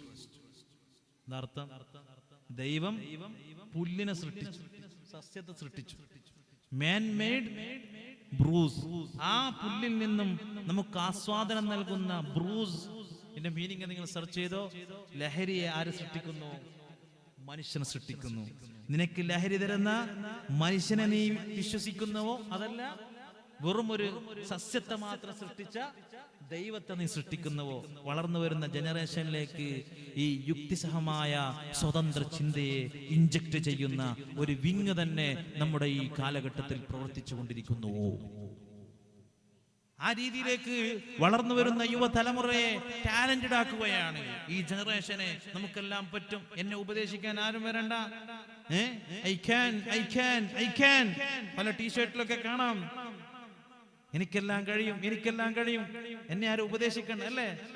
എന്നിട്ട് അതിന് പുതിയ പേര് ആരെങ്കിലും ഉപദേശിക്കാൻ പോയ തന്തവൈബ്. എന്താ പേര്? തന്തവൈബ്. ആരെങ്കിലും ഉപദേശിക്കുന്ന ഒരാളെ വന്ന ഓന്റെ പേരെന്താ? പിന്നെ തന്തവൈബ്. പഴഞ്ചനായി നടന്നാൽ ഓൻ പിന്നെ തന്തവൈബായി. എല്ലാം തന്തവൈബായി പറഞ്ഞ് തള്ളുന്നൊരു കാലഘട്ടം അല്ലാഹു കാത്തുരക്ഷിക്കട്ടെ. ലഹരിയെക്കാളും വലിയ ഡേഞ്ചർ സോണിൽ കൂടിയാണ് ഈ കാലഘട്ടം നീങ്ങുന്നത്. ഒന്നാമതായി നമ്മുടെ വിശ്വാസത്തെയാണ് എന്താവുന്നത് അവിടെ പിഴപ്പിക്കുന്നത്. അല്ലാഹു കാത്തുരക്ഷിക്കട്ടെ. അതേപോലെ ലഹരി പറഞ്ഞ് ചെറുതാക്കുകയല്ല ചെയ്യുന്നത്. ഞാൻ എവിടെ ഇരുന്നിട്ട് ലഹരിക്കെതിരെ അടിച്ചു പ്രസംഗിക്കും 1 മണിക്കൂർ, എന്തെങ്കിലും റിസൾട്ട് ഉണ്ടാവോ? എന്തെങ്കിലും റിസൾട്ട് ഉണ്ടാവോ? ഒരു റിസൾട്ട് ഉണ്ടാവൂല. ലഹരി ബോധവൽക്കരണ ക്ലാസ് ആരാ സംഘടിപ്പിക്കുന്നത്? ഇവിടെയുള്ള ഗവൺമെന്റ് സർക്കാരുകളാ സംഘടിപ്പിക്കുന്നത്. ഏതൊരു സർക്കാരിനും ഏതൊരു രാജ്യത്തിനും ലഹരി നിർമ്മാർജ്ജനത്തിന് പറ്റുകയില്ല എന്ന് തെളിയിച്ചതാണ് ഇന്ന് ഏറ്റവും വലിയ വികസിത രാജ്യങ്ങളിൽ എണ്ണപ്പെടുന്ന US എന്ന പേരിലുള്ള അമേരിക്ക.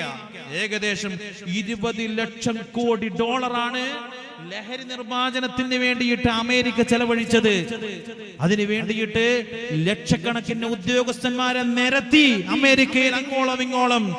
6 മാസം തികയുന്നതിന് മുമ്പ് അമേരിക്ക ബാൻ ചെയ്ത ലഹരി ഇതാ ആ പ്രസ്താവന, ആ നയം ഞങ്ങള് തിരുത്തിയിരിക്കുന്നു എന്ന നിലപാടിലേക്ക് അമേരിക്ക തിരിച്ചു വന്നിട്ടുണ്ടെങ്കിൽ അവിടെ നമുക്ക് മനസ്സിലാക്കാൻ പറ്റുന്ന ഏറ്റവും വലിയ സത്യം എന്താ? ഇവിടെ ഒരു സർക്കാർ വിചാരിച്ചാലും ഇതിനെതിരെ നമുക്ക് ബാൻ ചെയ്യാൻ പറ്റില്ല. ഒരു സംഘടന വിചാരിച്ചാലും പറ്റില്ല. ഏത് രാഷ്ട്രീയ പാർട്ടി വിചാരിച്ചാലും പറ്റില്ല. ഈ നിർമ്മാർജ്ജനം കൊണ്ടുവരാൻ പറ്റൂല. ആര് വിചാരിക്കണം? ഓരോരുത്തരും വിചാരിക്കണം സ്വന്തം മനസ്സിൽ, ഞാൻ ഇത് ഉപയോഗിക്കില്ല, എന്റെ മക്കൾ ഇതിലേക്ക് ഞാൻ തള്ളിവിടില്ല എന്ന് ഓരോ വ്യക്തിയും വിചാരിക്കാത്ത കാലത്തോളം ഇതൊന്നും ഒരിക്കലും നിർമ്മാർജ്ജനം ചെയ്യാനോ ബാനായിട്ട് പ്രഖ്യാപിക്കാനോ നമുക്ക് പറ്റില്ല. മുഅ്മിനീങ്ങളെ, അമേരിക്ക നയം തിരുത്താനുള്ള കാരണം എന്താണെന്നറിയോ? ഏതൊരു രാജ്യത്തിന്റെയും ഏറ്റവും വലിയ ഇൻകം സോഴ്സ് ആയിട്ട് ഏത് മാറി? ലഹരി മാറി. ലഹരി മാറി. നിങ്ങൾ നോക്കിക്കോളൂ. ഗവൺമെന്റ് ലഹരി ബോധവൽക്കരണ ക്ലാസുകൾ വെക്കുകയാണ്. എന്നിട്ട് ഇതേ ഗവൺമെന്റ് എന്താക്കുകയാണ്? ഇതൊക്കെ വിൽക്കാൻ വേണ്ടിയിട്ടുള്ള അനുമതി കൊടുക്കുകയാണ്. ഇതൊക്കെ ആട്ടിനെ പട്ടിയാക്കുക എന്നല്ലാതെ ഇതുകൊണ്ടൊക്കെ എന്ത് റിസൾട്ടാ അവിടെ പ്രതീക്ഷിക്കേണ്ടത്? എന്ത് റിസൾട്ടാ അവിടെ പ്രതീക്ഷിക്കേണ്ടത്? ഞാൻ രാഷ്ട്രീയം പറയുന്നതല്ല അല്ലേ. കഴിഞ്ഞ സർക്കാരിന്റെ കാലഘട്ടത്തിൽ പൂട്ടിപ്പോയ പല മദ്യഷാപ്പുകളും ബാറുകളും എന്നുണ്ടാവുകയാണ്. സ്റ്റാർ ഫെസിലിറ്റി എത്രത്തോളം റീച്ചായി കൊണ്ടുപോവാൻ ഒരു ഹോട്ടലിന് പറ്റുമോ ആ ഹോട്ടലുകാർക്ക് മാത്രമേ എന്ത് കൊടുക്കുകയുള്ളൂ? ബാർ ഫെസിലിറ്റി കൊടുക്കുകയുള്ളൂ. സ്റ്റാർ ഫെസിലിറ്റി കൊടുക്കണമെങ്കിൽ എന്ത് വേണം? ബാർ ഫെസിലിറ്റി വേണം. എന്ത് നയമായതൊക്കെ? എന്ത് നയമായതിലൊക്കെയുള്ളത്? 5 സ്റ്റാർ കാറ്റഗറി എന്ന് ഹോട്ടലുകൾക്ക് കൊടുക്കണമെങ്കിൽ എന്ത് വേണം? അവിടെ ബാർ വേണം. നിങ്ങൾ നോയിക്കോ, കേരളത്തിൽ അങ്ങോളം ഇങ്ങോളം അങ്ങ് കാസർഗോഡ് മുതൽ തിരുവനന്തപുരം വരെയുള്ള ഏത് ബാർ എന്ന് ബോർഡ് വെച്ച ഹോട്ടൽ കണ്ടാലും അതെന്തായിരിക്കും? ഈ പറഞ്ഞ സ്റ്റാർ ഫെസിലിറ്റി ഉണ്ടാകും. ബാർ എന്നുള്ള ബോർഡിലെ ആ ഹോട്ടലിന് സൗകര്യങ്ങൾ ഉണ്ടെങ്കിൽ എന്ത് കൊടുക്കൂല? സ്റ്റാർ ഫെസിലിറ്റി കൊടുക്കൂല. എന്ത് നയമായി ഇതൊക്കെ?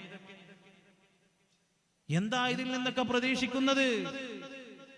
അല്ലാഹു കാത്തുരക്ഷിക്കട്ടെ. പടച്ച റബ്ബ് ബോധം നൽകട്ടെ. ഈ ഒരു ടൂറിസത്തിന് വേണ്ടിയിട്ട് ജനങ്ങളെ അതിക്രമത്തിലേക്കും അനാചാരത്തിലേക്കും തള്ളിവിടുന്ന ഈ കാലഘട്ടം എന്നാലും നാം ചിന്തിച്ചു പോകരുത്. ആദരവായ നബി മുഹമ്മദ് മുസ്തഫ സല്ലല്ലാഹു അലൈഹി വസല്ലമ തങ്ങൾ സംജാതമായ ആ ജാഹിലിയ കാലഘട്ടത്തെക്കാളും മതപ്പതിച്ചു എന്ന് ചിന്തിക്കരുത്. ഇതിനേക്കാളും അപ്പുറമാണ് ആ ജാഹിലിയ കാലഘട്ടം ഉണ്ടായത്. എന്നിട്ടും ആ കാലഘട്ടത്തിൽ എന്റെ പ്രിയപ്പെട്ട ഉമ്മാ വാപ്പാ ശക്തമായ പേമാരിയിൽ ഒലിച്ചു വരുന്നതായ വലിയ വലിയ ചാലുകളുണ്ടല്ലോ, വെള്ളച്ചാട്ടങ്ങളുണ്ടല്ലോ, അതിൽ നിന്നൊക്കെ എതിർദിശയിലേക്ക് നീന്തിത്തുടിക്കുന്നതായ ചെറിയ ചെറിയ പരൽമീനുകളെ നമുക്ക് കാണാൻ സാധിക്കും ഉമ്മ, കാണാൻ സാധിക്കും വാപ്പാ. അതുകൊണ്ട് കാലം എത്ര ദുഷിച്ചാലും സാഹചര്യം എത്ര മോശമായാലും എന്റെ പ്രിയപ്പെട്ട വാപ്പാ, എന്റെ പ്രിയപ്പെട്ട ഉമ്മ, എന്റെ പ്രിയപ്പെട്ട ചെറുപ്പക്കാരികളെ, ശക്തമായ പേമാരിയിൽ ഒലിച്ചു വരുന്ന മഴവെള്ളപ്പാച്ചിലിൽ എതിർദിശയിലേക്ക് നീന്തുന്ന പരൽ മീനുകളായിട്ട് മാറാൻ നമുക്ക് സാധിച്ചാൽ മാത്രമേ ഈ കാലഘട്ടത്തിൽ നമുക്ക് വിജയിക്കാൻ സാധിക്കുകയുള്ളൂ എന്ന് പരിശുദ്ധ ഖുർആനിൽ അല്ലാഹു നമ്മോട് അഭിസംബോധനം ചെയ്ത് പലപ്പോഴും ആവർത്തിച്ച് പഠിപ്പിക്കുകയാണ്.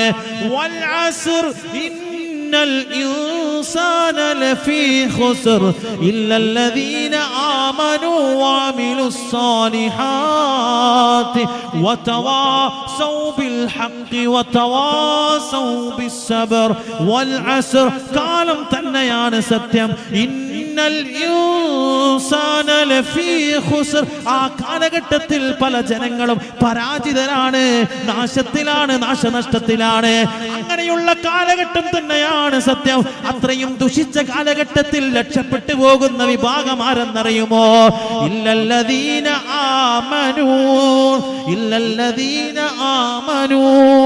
അതാണ് അലിഫ് ലാം മീം ദാലികൽ കിതാബു ലാ റൈബ ഫീഹ് എന്ന് പറഞ്ഞ വിഭാഗമായ അല്ലാഹുവിൽ അചഞ്ചലമായ വിശ്വാസമുള്ളവരാരാണോ, വിശ്വാസമുള്ളവളാരാണോ, അവരൊരിക്കലും കാലം എത്ര ദുഷിച്ചാലും ലോകം എത്ര മോശമാണ് എന്ന് പറഞ്ഞാലും കാലം മോശമായി, സാഹചര്യം ദുഷിച്ചുപോയി, അതുകൊണ്ട് ഞാനിതാ ഓളത്തിനനുസരിച്ച് നീന്തുകയാണ് എന്ന് പറഞ്ഞുകൊണ്ട് മോശമാവുകയില്ല എന്ന് ആദരവായ നബി മുഹമ്മദ് മുസ്തഫ സല്ലല്ലാഹു അലൈഹി വസല്ലം. വൽ അസ്ർ കാലം തന്നെയാണ് സത്യം. ഇന്നൽ നമ്മളെ കുറിച്ചാ പറയുന്നത്, ഈ കാലഘട്ടത്തിൽ ജീവിക്കുന്ന എന്നെയും നിങ്ങളെയും കുറിച്ചാ പറയുന്നത്. ഇന്നൽ ഇൻസാന ലഫീ ഖുസ്ർ ആ കാലഘട്ടത്തിലെ ജനങ്ങളൊക്കെ നാശത്തിലാണ്, നഷ്ടത്തിലാണ്. അതിൽ പെടാത്തവരാരാ അല്ലേ? നമ്മൾ നോക്കിക്കോ, എന്ത് തെറ്റ് ഞാനും നിങ്ങളും ചെയ്താലും ന്യായീകരിക്കാൻ നമുക്ക് പഴുതുണ്ടെന്ന് അല്ലേ? പഴുതില്ലേ? ഉദാഹരണത്തിന് നമ്മുടെ വീട്ടിലൊരു ഫംഗ്ഷൻ വരികയാണ്, മകളെ കല്യാണം വരികയാണ്, അല്ലെങ്കിൽ മകന്റെ കല്യാണം വഴിയാണ്. അതുവരെ നമ്മൾ ആരാന്റെ വീട്ടിൽ കല്യാണം കഴിച്ചിട്ട് അവിടെയുള്ള പേക്കൂത്തുകളെ കുറിച്ചൊക്കെ പറയും. സ്വന്തം വീട്ടിൽ വന്നാലോ അത് ഇപ്പോഴത്തെ കുട്ടികളല്ലേ, എന്ത് ചെയ്താലും ഞമക്കെന്ത് ചെയ്യാൻ, കാലം അങ്ങനെയായില്ലേ. എന്താ മറുപടി? കാലം അങ്ങനെയായില്ലേ എന്ന് പറഞ്ഞ് അവസാനം നമ്മൾ രക്ഷപ്പെടാൻ ഉപയോഗിക്കുന്ന ഒരു വാക്കാണെന്ത്? കാലം അങ്ങനെയായി, അതുകൊണ്ട് നമ്മളും അങ്ങനെയായി. ഖുർആൻ പറയാണത് വൽ അസ്ർ ഇന്നൽ ഇൻസാന ലഫീ ഖുസ്ർ. ഈ പറഞ്ഞ നാശത്തിലും നഷ്ടത്തിലും നമ്മൾ പെട്ടുപോയതിന് അതിനപ്പുറം മറ്റൊരു തെളിവ് വേണ്ട. സാധുമാർ പള്ളിയിൽ നിന്നൊക്കെ പലിശക്കെതിരെ നന്നായി പറയും അല്ലേ? പലിശക്കെതിരെ നന്നായി സംസാരിക്കും. എന്നിട്ട് അവസാനം നമ്മുടെ മുമ്പിലുള്ള പഴുതെന്താ? എല്ലാരും ലോൺ എടുക്കുന്നില്ലേ? കാലം അങ്ങനെ ആയോണ്ടല്ലേ. എന്ത് ചെയ്യാൻ? എല്ലാരും ലോൺ എടുക്കുന്നതുകൊണ്ട് ഞാനും, എല്ലാരും പൊന്ന് പണയം വെക്കുന്നതുകൊണ്ട് ഞാനും പണയം വെക്കുന്നു. അല്ലാഹു കാത്തിരക്ഷിക്കട്ടെ. എല്ലാരും ചെയ്താൽ നമുക്ക് ഹലാലാവോ? ബക്കറ്റ് വരുന്നുണ്ടല്ലേ? കീശയിൽ ക്യാഷ് ഉണ്ടോന്ന് ഞാൻ അറിയില്ല. ബിസ്മില്ലാ ഉണ്ട്. ഇൻഷാ അല്ലാഹ് ബക്കറ്റുമായിട്ട് മീർ സാഹിബ് തന്നെയാണ് പോകുന്നത്. ബിസ്മില്ലാ. ഇവിടെ സംഘാടകർ വരും, എല്ലാവരും ഇൻഷാ അല്ലാഹ് അകമഴിഞ്ഞ് സഹായിക്കാം അല്ലേ? ഇവിടെ സ്റ്റേജ് ഉണ്ട്, ലൈറ്റ് ഉണ്ട് അല്ലേ? ഫാറൂഖ് ഉസ്താദൊക്കെ കൂടി ഉണ്ട്. ഉസ്താദിനൊക്കെ ശമ്പളമൊക്കെ കൊടുക്കണ്ടേ? ഇന്ന് ബുദ്ധിമുട്ടില്ലല്ലോ? ഓ അൽഹംദുലില്ലാ. അതിന് ബുദ്ധിമുട്ടോ മുനീർ സാഹിബ്? അതെന്താ, പള്ളിക്ക് കടമുണ്ടോ? കുറെ ബാധ്യതകളുണ്ട് പള്ളിക്ക്. അല്ലാഹു സലാമത്താക്കട്ടെ. ഫാറൂഖ് ഉസ്താദിന് ശമ്പളം കൊടുത്തില്ലെങ്കിൽ കുഴപ്പമില്ല. പാവത്തിന് വേറൊന്നും ജോലിയൊന്നും ഇല്ല കേട്ടോ. 24 മണിക്കൂർ സംഘാടനം എന്നിട്ട് ഓർഡറല്ലാതെ വേറെ ജോലിയും ആയിരിക്കില്ല. ഈ സംഘാടകരുടെ കുഴപ്പം എന്താണെന്നറിയോ? ഞാൻ ഉള്ള സത്യം പറയാം. നമ്മളൊക്കെ ആദ്യം കുറച്ച് സംഘാടക ഇതിലൊക്കെ ഉണ്ടായിരുന്നു. പിന്നെന്തായി? നമ്മുടെ സംഘാടകത്തിൽ നിന്നും എന്തായി പതിയെ പതിയെ പുറകോട്ടേക്ക് എന്താ അറിയില്ല, നമ്മളങ്ങനെ ആക്കി മാറ്റി. അപ്പോ ഈ സംഘാടകരായിട്ട് ഓടുന്ന ഫാറൂഖ് ദാരിമി ഉസ്താദിനെ പോലത്തെ ആൾക്കാർ അവസ്ഥ എന്താണെന്നറിയോ? അവരെ കീശിന്ന് എപ്പോൾ അങ്ങോട്ടേക്ക് എന്ത് പോയേ ചെയ്യും? പൈസ പോയേ ചെയ്യും. നമുക്ക് ഇതേപോലെ വാഴത്തിന്റെ സാഹചര്യമൊക്കെ ഫാറൂഖ് ദാരിമിനെ പോലത്തെ ആരെങ്കിലും വിളിച്ചാൽ അവസാനം മുനീർ സാഹിബിനോടൊക്കെ പറയും, മൂപ്പർ അങ്ങനെ വണ്ടി എണ്ണയൊക്കെ അടിച്ച് വന്നതാണ് കേട്ടോ, ഒന്ന് കാണണം എന്ന് പറയും. അല്ലേ? സത്യം ഞാൻ പറയാം, യാഥാർത്ഥ്യം പറയാണ്. അപ്പൊ നമ്മളെപ്പോലുള്ളവർക്ക് എന്താവും? ഇങ്ങനെ വാഴലും പ്രഭാഷണമൊക്കെ ഓടിയാല് ദീനിന്റെ ഹാദിമി എന്ന പേരുണ്ടെങ്കിൽ പോലും എന്താവും?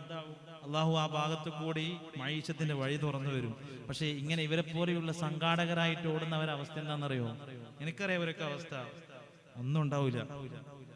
ഈ മഹലിൽ നിന്ന് കിട്ടുന്ന വരുമാനം അല്ലാതെ അവരെ സംബന്ധിച്ചിടത്തോളം എന്തുണ്ടാവൂല? ഒന്നും ഉണ്ടാവൂല. കാരണം എന്താ?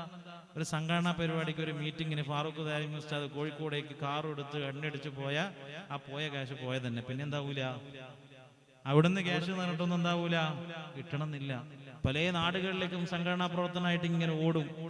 ആരെങ്കിലും നിങ്ങളെ നാട്ടിൽ സംഘടനാ പ്രവർത്തനമായിട്ട് ഒരു ഉസ്താദ് വരുന്നു, നാട്ടിൽ SKSF ഉണ്ടാക്കാനും SBB ഉണ്ടാക്കാനൊക്കെ ഒരു ഉസ്താദ് വരുന്നു, നിങ്ങൾ ആരെങ്കിലും പൈസ കൊടുക്കൂല. അവിടെ ഭയങ്കര ഖിദ്മത്ത് നമ്മൾ പറയും. പക്ഷെ കൊടുക്കണം എന്നാ ഞാനൊക്കെ പറയാം. കാരണം എന്താ?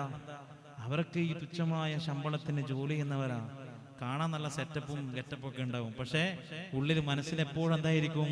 ഇങ്ങനെ ടെൻഷനൊക്കെ ഉണ്ടാകും. അപ്പൊ ഇൻഷാ അല്ലാഹ് ഫാറൂഖ് ദാരിമി ഉസ്താദ് സാമ്പത്തികമായി ഒരുപാട് പ്രയാസം അനുഭവിക്കുന്ന ആള് എന്നല്ല പറയുന്നത്.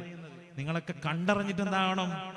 അത്രയൊക്കെ നിങ്ങളെ നാടുകളിൽ മാത്രമല്ല അവരുടെയൊക്കെ ഖിദ്മത്ത് കേരളത്തിലെ എല്ലാ ഭാഗങ്ങളിലേക്കും അവരുടെയൊക്കെ ഖിദ്മത്ത് എത്തുകയാണ്. നമ്മുടെ നാട്ടിൽ മാത്രം ഇങ്ങനെ ഉസ്താദ് ഇവിടെ ഉണ്ടാകാൻ പറ്റൂ എന്ന രീതിയിലേക്ക് മാറാതെ, അങ്ങനെ മാറാത്തവരാണ് നിങ്ങളെന്നാണ് ബഹുമാനപ്പെട്ട ഫാറൂഖ് ദാരിമി ഉസ്താദ് എത്തിയപ്പോൾ പറഞ്ഞത്. ഇത്രയും കാലം ഞാൻ ജോലി ചെയ്തതിൽ അൽഹംദുലില്ലാഹ് ഏറ്റവും നല്ല സപ്പോർട്ട് നൽകുന്ന ജനങ്ങളാണ് ഇവിടെയുള്ളത്, ഇപ്പോഴത്തുള്ളത്. അള്ളാഹു കബൂലാക്കട്ടെ. ഉസ്താദ് പറഞ്ഞേ, വല്ലാഹി ഞാൻ വെറുതെ പറയല്ല, ഇവിടെ എത്തിയപ്പോൾ ഉസ്താദ് എന്നോട് പറഞ്ഞ, ഞാൻ ജോലി ചെയ്തതിൽ വെച്ച് എനിക്ക് ഏറ്റവും നല്ല മനസ്സിന് സപ്പോർട്ടും തൃപ്തിയും റാഹത്തുള്ളൊരു സ്ഥലമാണ് ഈ പൊടിപ്പണം. അള്ളാഹു നിലനിർത്തി കൊടുക്കട്ടെ. അപ്പൊ ഉസ്താദിന് നിങ്ങൾ എന്താവണം? മാക്സിമം ഇനിയും സപ്പോർട്ട് കൊടുത്ത് എല്ലാ സഹായങ്ങളും സഹകരണങ്ങളും ചെയ്തു കൊടുക്കുക. അള്ളാഹു തൗഫീഖ് ചെയ്യട്ടെ. അപ്പൊ ഞാൻ പറഞ്ഞു വരുന്നത്, എവിടുന്ന് അങ്ങോട്ട് പോയത്? അപ്പോ മുനീർ സാഹിബ് ബക്കറ്റ് അങ്ങോട്ടേക്ക് എന്തായിട്ടുണ്ട്? വിട്ടിട്ടുണ്ട്. ഇപ്പൊ എല്ലാവരും എന്താകുക? അകമഴിഞ്ഞ് സഹായിക്കാം. എനിക്ക് തോന്നുന്നു ഈ പള്ളി ഏകദേശം എത്ര സ്ക്വയർ ഫീറ്റ് ഉണ്ടാവും? 4000-ന് മുകളിൽ ഉണ്ടാവും അല്ലേ? 4000-ന് മുകളിൽ സ്ക്വയർ ഫീറ്റ് ഉണ്ടാവും. ഇത്രയും നല്ല ഫിനിഷിങ്ങിൽ, ഇത്രയും നല്ല ഭംഗിയോടുകൂടി ഈ പള്ളി ഉണ്ടാക്കണമെങ്കിൽ എനിക്ക് തോന്നുന്നു മിനിമം ഒരു 2500 രൂപയെങ്കിലും സ്ക്വയർ ഫീറ്റിന് വേണ്ടി വരും അല്ലേ? അല്ലേ? എത്ര പൈസ ആയിട്ടുണ്ടാവും? ഏകദേശം 1 കോടി രൂപയോളം ആയില്ലേ? റിനോവേഷൻ ചെയ്തതാണല്ലേ റിനോവേഷൻ. പക്ഷെ പള്ളി കാണുമ്പോൾ എല്ലാം ഏതുപോലെയുണ്ട്? അൽഹംദുലില്ലാഹ് പുതിയ പള്ളി. ഞാൻ ഇവിടെ വന്നപ്പോ എന്താ വിചാരിച്ചെന്നറിയോ? നിങ്ങൾ പഴയ പള്ളി അങ്ങനെ തന്നെ പൊളിച്ചിട്ട് പുതിയ പള്ളി, അത്രയും ഗെറ്റപ്പ് അൽഹംദുലില്ലാഹ് ഈ പള്ളിയെ കാണുമ്പോൾ തോന്നുന്നു. അള്ളാഹു കബൂലാക്കട്ടെ. അപ്പൊ ഏകദേശം ഇത്രയും വലിയ എമൗണ്ട് ചെലവഴിച്ച് റിനോവേഷൻ വർക്കിനൊക്കെ ഈ കാണുന്ന രീതിയിലേക്ക് പഴയ പള്ളി പുതുക്കി ഈ സെറ്റപ്പിലേക്ക് മുകളിലേക്കൊക്കെ എടുത്താക്കാൻ വേണ്ടി ഏകദേശം 50 ലക്ഷം രൂപ ആയിട്ടുണ്ടല്ലേ? 50 ലക്ഷത്തിന്റെ മുകളിലോട്ട് പോയിട്ടുണ്ട്. അൽഹംദുലില്ലാഹ് പലരും സഹായിച്ചു. ഞാൻ അറിയാതെ മുനീർ സാഹിബിനോട് കടമുണ്ടോ എന്ന് ചോദിച്ചു. പലപ്പോഴും നാട്ടിലെ ജനങ്ങൾ എന്താവൂല, അതിനൊന്നും വിഷമവും വേദനയും അറിയണമെന്നില്ല. ഇത് ഉണ്ടാക്കാൻ വേണ്ടിയിട്ടുള്ള വിഷമവും വേദനയും. നമ്മളൊക്കെ ക്യാഷ് കൊടുക്കും അല്ലേ? ഈ മുനീർ സാഹിബിനെ പോലത്തെ സെക്രട്ടറി സിദ്ദീഖ് സാഹിബിനെ പോലത്തെ ആൾക്കാരൊക്കെ ഇതിന്റെ പുറകെ 24 മണിക്കൂർ ഇങ്ങനെ ഓടുന്നുണ്ടാകും. ഞാൻ പലപ്പോഴും കണ്ട ഇങ്ങനെയുള്ള കമ്മിറ്റി ഭാരവാഹികളും സംഘാടകരും അവരുടെയൊക്കെ പേഴ്സണൽ ലൈഫ് എന്ന് പറയുന്നത് പല മാനസിക സംഘർഷങ്ങളും നിറഞ്ഞതാണ്.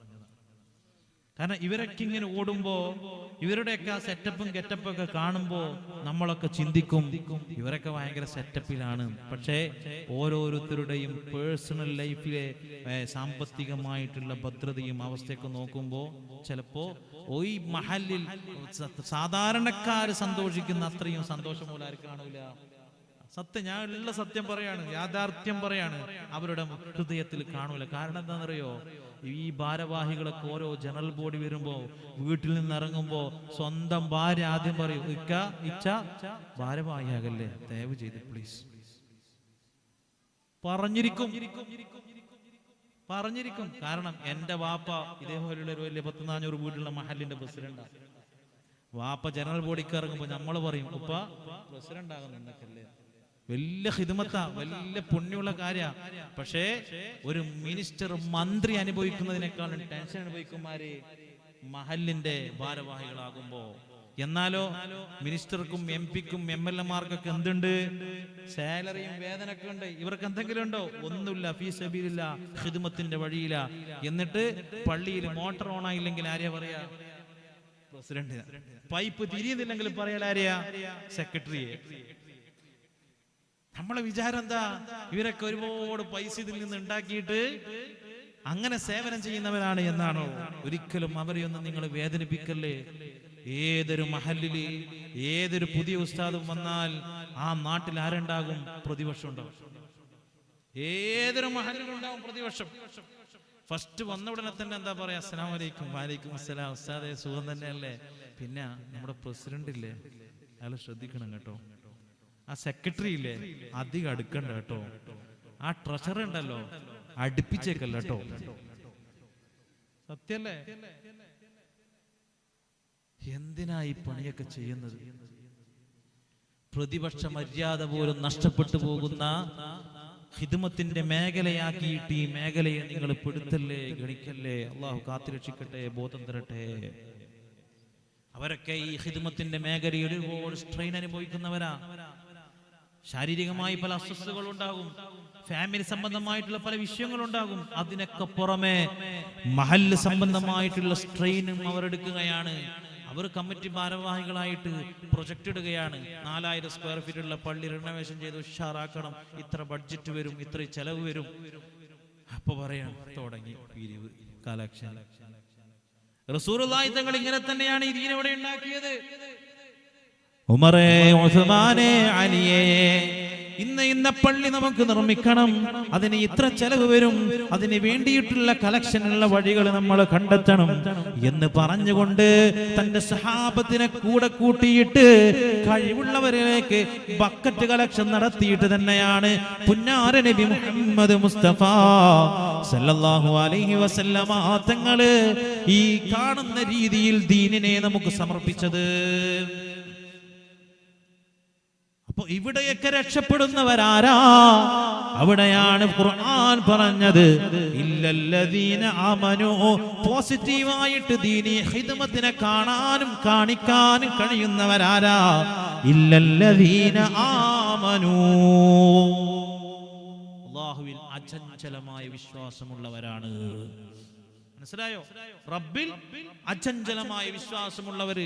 നേരത്തെ മുനീർ സാഹിബ് പറഞ്ഞതുപോലെ ആ ക്യാൻസർ രോഗം പിടിപെട്ട മനുഷ്യനല്ലേ, പള്ളിക്ക് വേണ്ടി ആത്മാർത്ഥമായി സദഖ ചെയ്ത് മരണപ്പെട്ടു പോയി. അള്ളാഹു ഖബർ വിശാലാക്കട്ടെ. ഇതേപോലെ പല അനുഭവങ്ങളും പള്ളി എടുത്തു കഴിഞ്ഞാൽ നമുക്ക് അയവറക്കാനുണ്ടാകും. ഞാനിപ്പോ 2 വർഷത്തോളമായി ആലപ്പുഴയിൽ ഈ വലിയ മഹല്ലില് അൽഹംദുലില്ലാഹ് ചീഫ് ഇമാമായി വെള്ളിയാഴ്ച ജുമാക്ക് പോകും വരും. ഇത്രയും എന്റെ പണിയുള്ളൂ.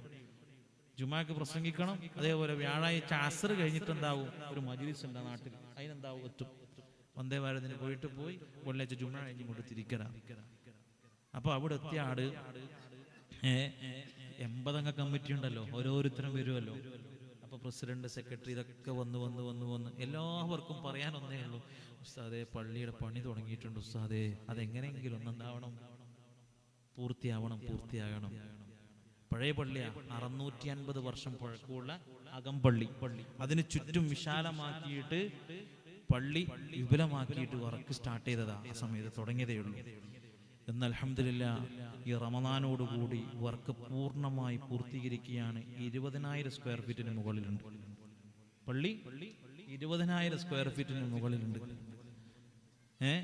അധികം പുറത്ത് കളക്ഷനൊന്നും പോയിട്ടില്ല. ഓരോ വെള്ളിയാഴ്ചയും ജുമാക്ക് ഇങ്ങനെ ദുആ ചെയ്യും. പടച്ചോനെ ഇന്നാള് പള്ളിക്ക് വേണ്ടിയിട്ട് 5,000 തന്നു, 10,000 തന്നു, 50,000 തന്നു.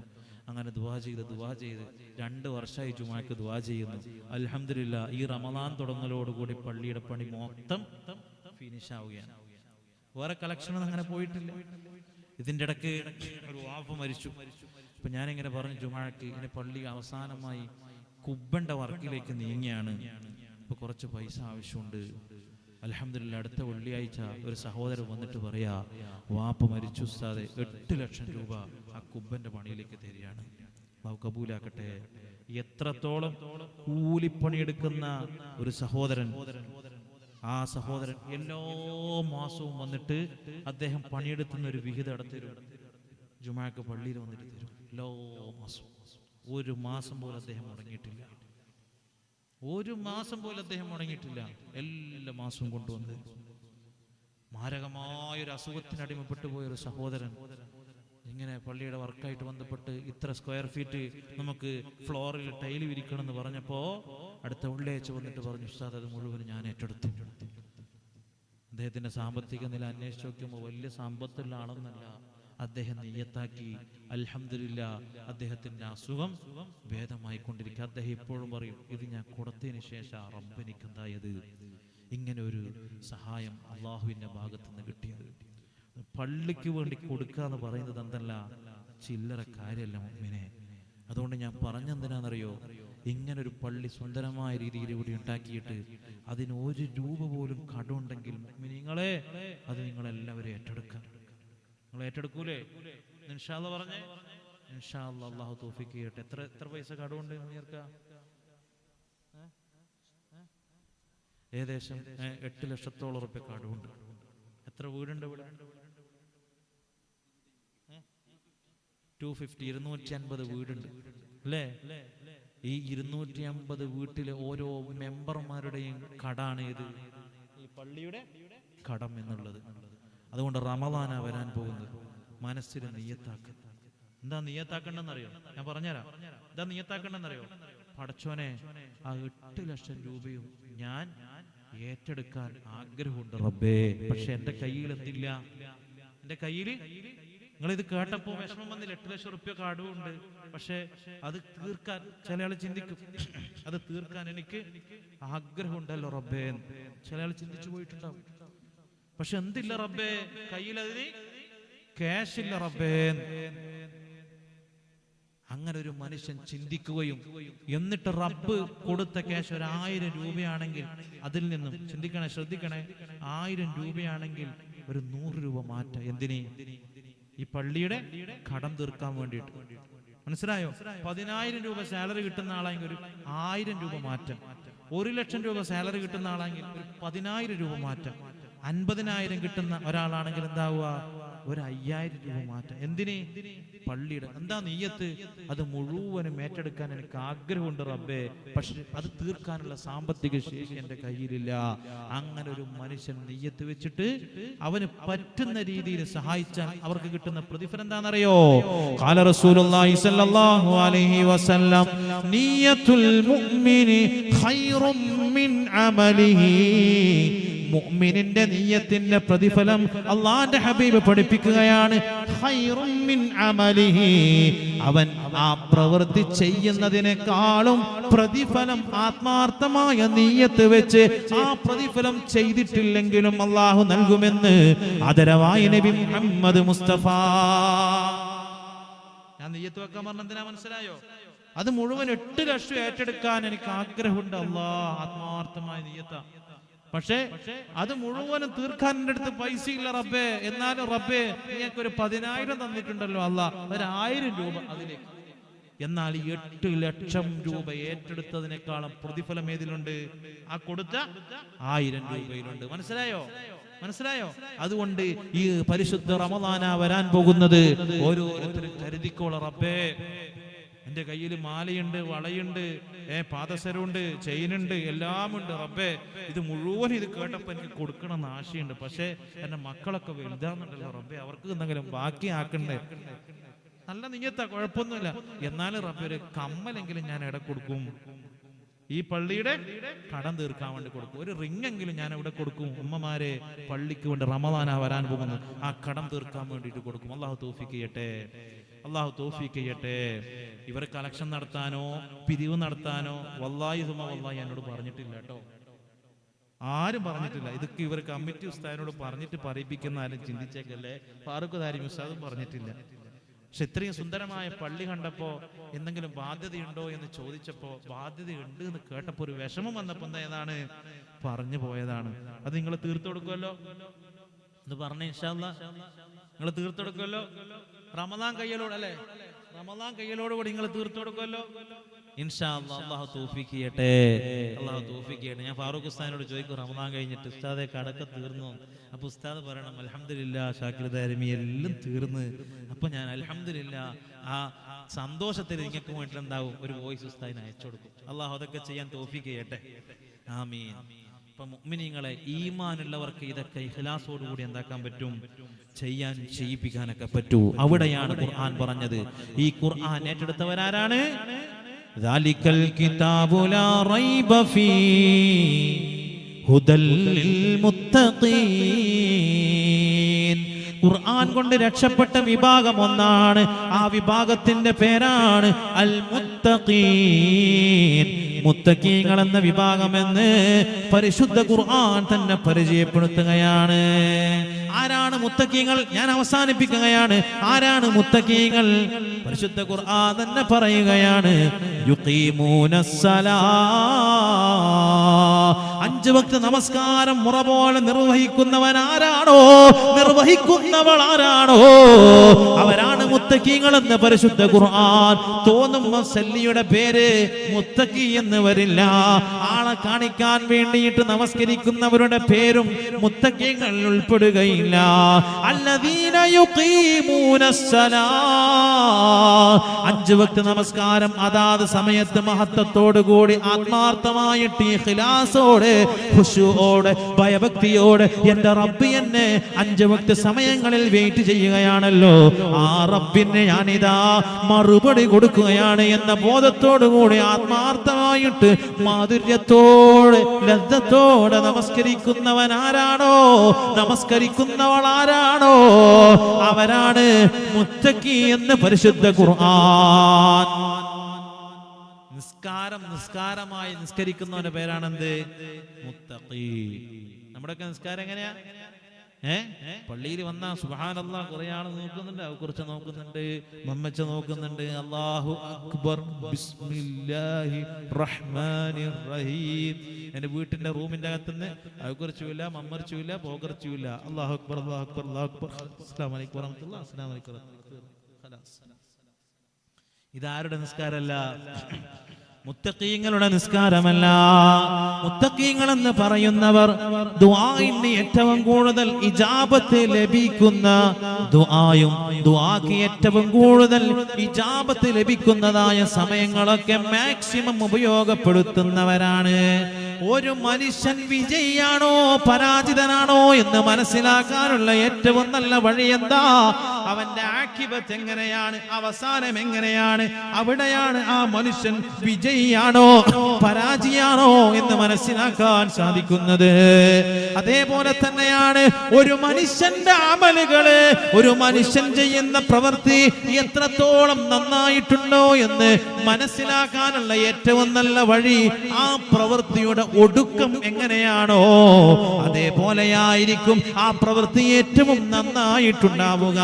ഒരു മനുഷ്യന്റെ നമസ്കാരം എങ്ങനെയാണോ എന്ന് തിരിച്ചറിയാനും പഠിക്കാനുമുള്ള ഏറ്റവും നല്ല വഴി ഏതെന്നറിയുമോ? ആ മനുഷ്യന്റെ നമസ്കാരത്തിന്റെ ഒടുക്കം എങ്ങനെയാണോ എന്ന് തിരിച്ചറിഞ്ഞാൽ മതി. അസ്സലാമു അലൈക്കും വറഹ്മത്തുള്ളാഹി, അസ്സലാമു അലൈക്കും വറഹ്മത്തുള്ളാഹി. എന്ന് സലാം പറഞ്ഞതിന് ശേഷം, സലാം വീട്ടിയതിന് ശേഷം ഹബീബായ റസൂലുള്ളാഹി സ്വല്ലല്ലാഹു അലൈഹി വസല്ലമ തങ്ങൾ പഠിപ്പിക്കുകയാണ്, അഫ്ദലുദ് ദുആ, ദുആയിൽ ഏറ്റവും ശ്രേഷ്ഠമായ ദുആ അസ്തഗ്ഫിറുല്ലാഹൽ അദീം എന്ന ഇസ്തിഗ്ഫാറായ അസ്തഗ്ഫിറുല്ലാഹ് എന്ന ദുആയാണ്. അഫ്ദലു ഔഖാത്തിസ് സലാം, ദുആയിന് ഏറ്റവും ശ്രേഷ്ഠമായ അഫ്ദലായ സമയം ഏതെന്നറിയുമോ? അവിടെയും ഹബീബായ റസൂലുള്ളാഹി സ്വല്ലല്ലാഹു അലൈഹി വസല്ലമ തങ്ങൾ പറഞ്ഞത് ദുബരിസ്സലാ, നിസ്കാരത്തിന് ഉടനെയുള്ള ഒരു മനുഷ്യന്റെ ദുആയാണ് ദുആയിന് ഏറ്റവും കൂടുതൽ ഇജാബത്ത് ലഭിക്കുന്ന, ഉത്തരം ലഭിക്കുന്ന ദുആ എന്ന് ആദരവായ നബി മുഹമ്മദ് മുസ്തഫ. ഇത് രണ്ടും ഒരുമിച്ച് വരുന്ന സന്ദർഭമാണേത്. അസ്സലാമു അലൈക്കും വറഹ്മത്തുള്ളാഹ്, അസ്സലാമു അലൈക്കും വറഹ്മത്തുള്ളാഹ്. സമയമാവുകയാണ് ദുആഇന്റെ ഉത്തരം കിട്ടുന്ന ദുആ നാവിന്റെ തുമ്പിലേക്ക് വരുന്നത്. അസ്തഗ്ഫിറുല്ലാഹൽ അദീം, അസ്തഗ്ഫിറുല്ലാഹൽ അദീം, അസ്തഗ്ഫിറുല്ലാഹൽ അദീം. ഇങ്ങനെ ഒരു മനുഷ്യൻ സലാം വീട്ടിയിട്ട് വളരെ ആത്മാർത്ഥതയോടെ അസ്തഗ്ഫിറുല്ലാഹൽ അദീം, അസ്തഗ്ഫിറുല്ലാഹൽ അദീം, അസ്തഗ്ഫിറുല്ലാഹൽ അദീം എന്ന് ചൊല്ലുന്നുണ്ടെങ്കിൽ അവന്റെ നിസ്കാരം പക്കയായിരിക്കും. നിങ്ങൾ നോക്കിക്കോളൂ. നമ്മളെന്താ ചെയ്യാ? അസ്സലാമു അലൈക്കും വറഹ്മത്തുള്ളാഹി, അസ്സലാമു അലൈക്കും വറഹ്മത്തുള്ളാഹി. കഴിഞ്ഞില്ലേ? അസ്തഗ്ഫിറുല്ലാഹ് പറഞ്ഞോ? ഉണ്ട്. എന്താ പറഞ്ഞത് നമുക്കറിയൂല, എന്താ കേട്ടതെന്ന് പടച്ചോനും അറിയോ. ആ കോലത്തിലാന്ത് എന്താ ഇത്? നിസ്കാരം ആത്മാർത്ഥതയുണ്ടെങ്കിൽ സലാം വീട്ടിയ ഉടനെ അസ്തഗ്ഫിറുല്ലാഹൽ അദീം, അസ്തഗ്ഫിറുല്ലാഹൽ അദീം, അസ്തഗ്ഫിറുല്ലാഹൽ അദീം. ഒരു മനുഷ്യന്റെ ഒടുക്കം നന്നാവൂല എന്നുള്ളതിനുള്ള ഏറ്റവും വലിയ തെളിവ് അവന്റെ നിസ്കാരത്തിന്റെ ഒടുക്കം നന്നായിട്ടുണ്ടാവൂല. പഠിച്ചോ? നന്നായിട്ടുണ്ടാവൂല. റമദാന് വലിയ ആളാവും, അതിന് ഹത്തോതാൻ തുടങ്ങും. ചില ആളാ ഹത്തങ്ങ് തുടങ്ങും. ഞാസും എത്തിയ ഹത്തം ധരിക്കും വളരെ കുറവായിരിക്കും. സത്യല്ലേ? അങ്ങ് തുടങ്ങലാ. ബിസ്മില്ലാഹിർ റഹ്മാനിർ റഹീം, അലിഫ് ലാം മീം തുടങ്ങുന്നൊക്കെ കണ്ടാ വിചാരിക്കും പഠിച്ചവനെ എത്ര ഹത്താ ഓതാൻ പോകുന്നത്. ഞാൻ സത്തോ ഒടുക്കത്തിൽ എത്തൂല. അവസാനം നന്നാകാൻ പോവാത്ത ആളെ ഒടുക്കം കാണൂല ഒന്നിലും. അല്ലാഹു കാത്തുരക്ഷിക്കട്ടെ. അപ്പോ പരിശുദ്ധ റമദാനിനെ കുറിച്ച് അല്ലാഹു തആല പറഞ്ഞത് അസ്സൗമു നിസ്ഫുസ് സബ്ർ എന്നാണ്. ക്ഷമയുടെ പകുതിയാണെന്ത്? പരിശുദ്ധ റമദാൻ എന്നാൽ അസ്സൗമു നിസ്ഫുസ് സബ്ർ, ക്ഷമയുടെ പകുതിയാണെന്ന് നബി മുഹമ്മദ് മുസ്തഫ. എന്നാൽ ക്ഷമയോ അസ്സബ്റു നിസ്ഫുൽ ഈമാൻ, ഈമാനിന്റെ പകുതിയാണ് എന്നും നബി മുഹമ്മദ് മുസ്തഫ. എന്നിട്ട് ഹബീബായ തങ്ങൾ എങ്ങനെയാണ് ഒരു മനുഷ്യൻ ക്ഷമയുള്ളവനായി മാറേണ്ടത് എന്ന് പഠിപ്പിക്കുകയാണ്. ക്ഷമയിൽ അതിജയിച്ചവന്റെ അടയാളം എന്താണെന്നറിയുമോ? ഒരു മനുഷ്യൻ ഒരു പ്രവൃത്തി ചെയ്യാൻ അവന് ക്ഷമയുണ്ടാവണം. 2, ചെയ്യുന്ന പ്രവൃത്തി വളരെ ഭംഗിയായി നിർവഹിക്കാനും അവന് ക്ഷമയുണ്ടാകണം.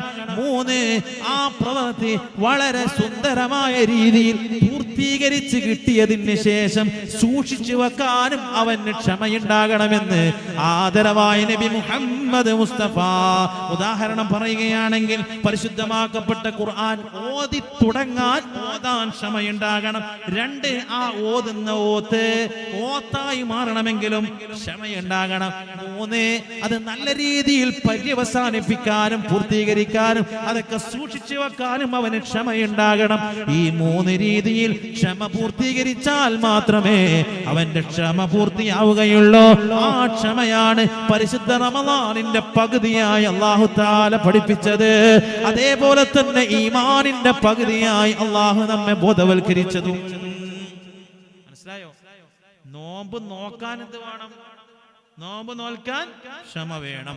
2, നോറ്റ നോമ്പ് നല്ല രീതിയിൽ വൈകുന്നേരം വരെ എത്തിക്കണമെങ്കിൽ എന്ത് വേണം? നാവിനെ സൂക്ഷിക്കേണ്ട ക്ഷമ കിട്ടണം, കണ്ണിനെ സൂക്ഷിക്കേണ്ട ക്ഷമ കിട്ടണം, ചെവിയെ സൂക്ഷിക്കേണ്ട ക്ഷമ കിട്ടണം. മനസ്സിലായോ? അവസാനം നോമ്പ് മുറിക്കുമ്പോ മുമ്പ് സുബൈർ തോട്ടിക്കൽ പറഞ്ഞതുപോലെ, റെയിൽവേ ഗേറ്റ് തുറന്നതുപോലെ എല്ലാ സാധനവും അടിച്ചു വാരി കയറ്റുന്ന ക്ഷമ എന്താവണം? നമ്മൾ ശ്രദ്ധിക്കാൻ പറ്റണം അല്ലേ? നോമ്പ് മുറിയും തുറന്നൊക്കെ പറഞ്ഞാൽ ഒരു 1.5 തുറയും മുറിയല്ലേ നമ്മള് അല്ലേ? കഥാപ്രസംഗം പറയുന്ന സുബൈർ തോട്ടിക്കലിന് അറിയില്ല നിങ്ങൾക്ക്? അദ്ദേഹത്തിന്റെ എല്ലാ റമദാനിലും ഇറങ്ങുന്ന ഒരു വീഡിയോ ഉണ്ട് അല്ലേ? എല്ലാ റമദാനിലും എന്താവും? നിങ്ങൾ കാണാറില്ല വീഡിയോ? എല്ലാ റമദാനിലും ആ വീഡിയോ ഇറങ്ങും. റെയിൽവേ ഗേറ്റ് തുറക്കുന്നു, ആദ്യം ബൈക്ക് പോകുന്നു, പിന്നെ കാറ് പോകുന്നു, പിന്നെ ജീപ്പ് പോകുന്നു, പിന്നെ ബസ് പോകുന്നു, എല്ലാം പോകുന്നു. അതേപോലെയാണ് ചില ആളെന്താവല്?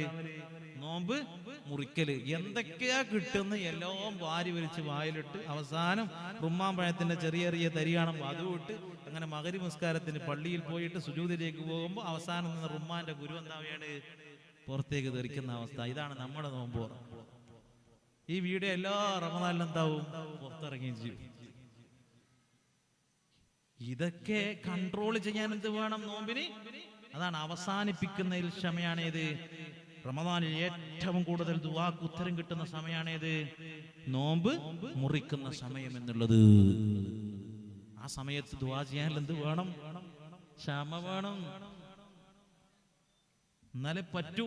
ഈ 3 ക്ഷമയും ഉൾക്കൊണ്ടതാണേത്? പരിശുദ്ധ റമദാൻ. അതാണ് അസ്സൗമു നിസ്ഫുസ് സബ്ർ. ക്ഷമയുടെ പകുതിയാണേത്? നോമ്പ് എന്നുള്ളത്. മനസ്സിലായോ? അസ്സബ്റു നിസ്ഫുൽ ഈമാൻ. ഈമാനിന്റെ പകുതിയാണേത്? ക്ഷമ എന്നുള്ളതും. ക്ഷമയുണ്ടായാലേ നമുക്ക് ഈമാൻ പൂർത്തിയാകും മുഅ്മിനീങ്ങളെ. അതൊക്കെ പൂർത്തിയായി ഈ പറഞ്ഞ രീതിയിൽ ക്ഷമിച്ച് 5 വക്ത് നമസ്കാരത്തിന്റെ സമയത്ത് കറക്റ്റ് ഒരു മനുഷ്യനെ നിസ്കരിക്കാൻ എന്ത് വേണം? ക്ഷമ വേണം. ആ നിസ്കാരം വളരെ ആത്മാർത്ഥമായിട്ട് പൂർത്തിയാക്കാൻ എന്ത് വേണം? ക്ഷമ വേണം.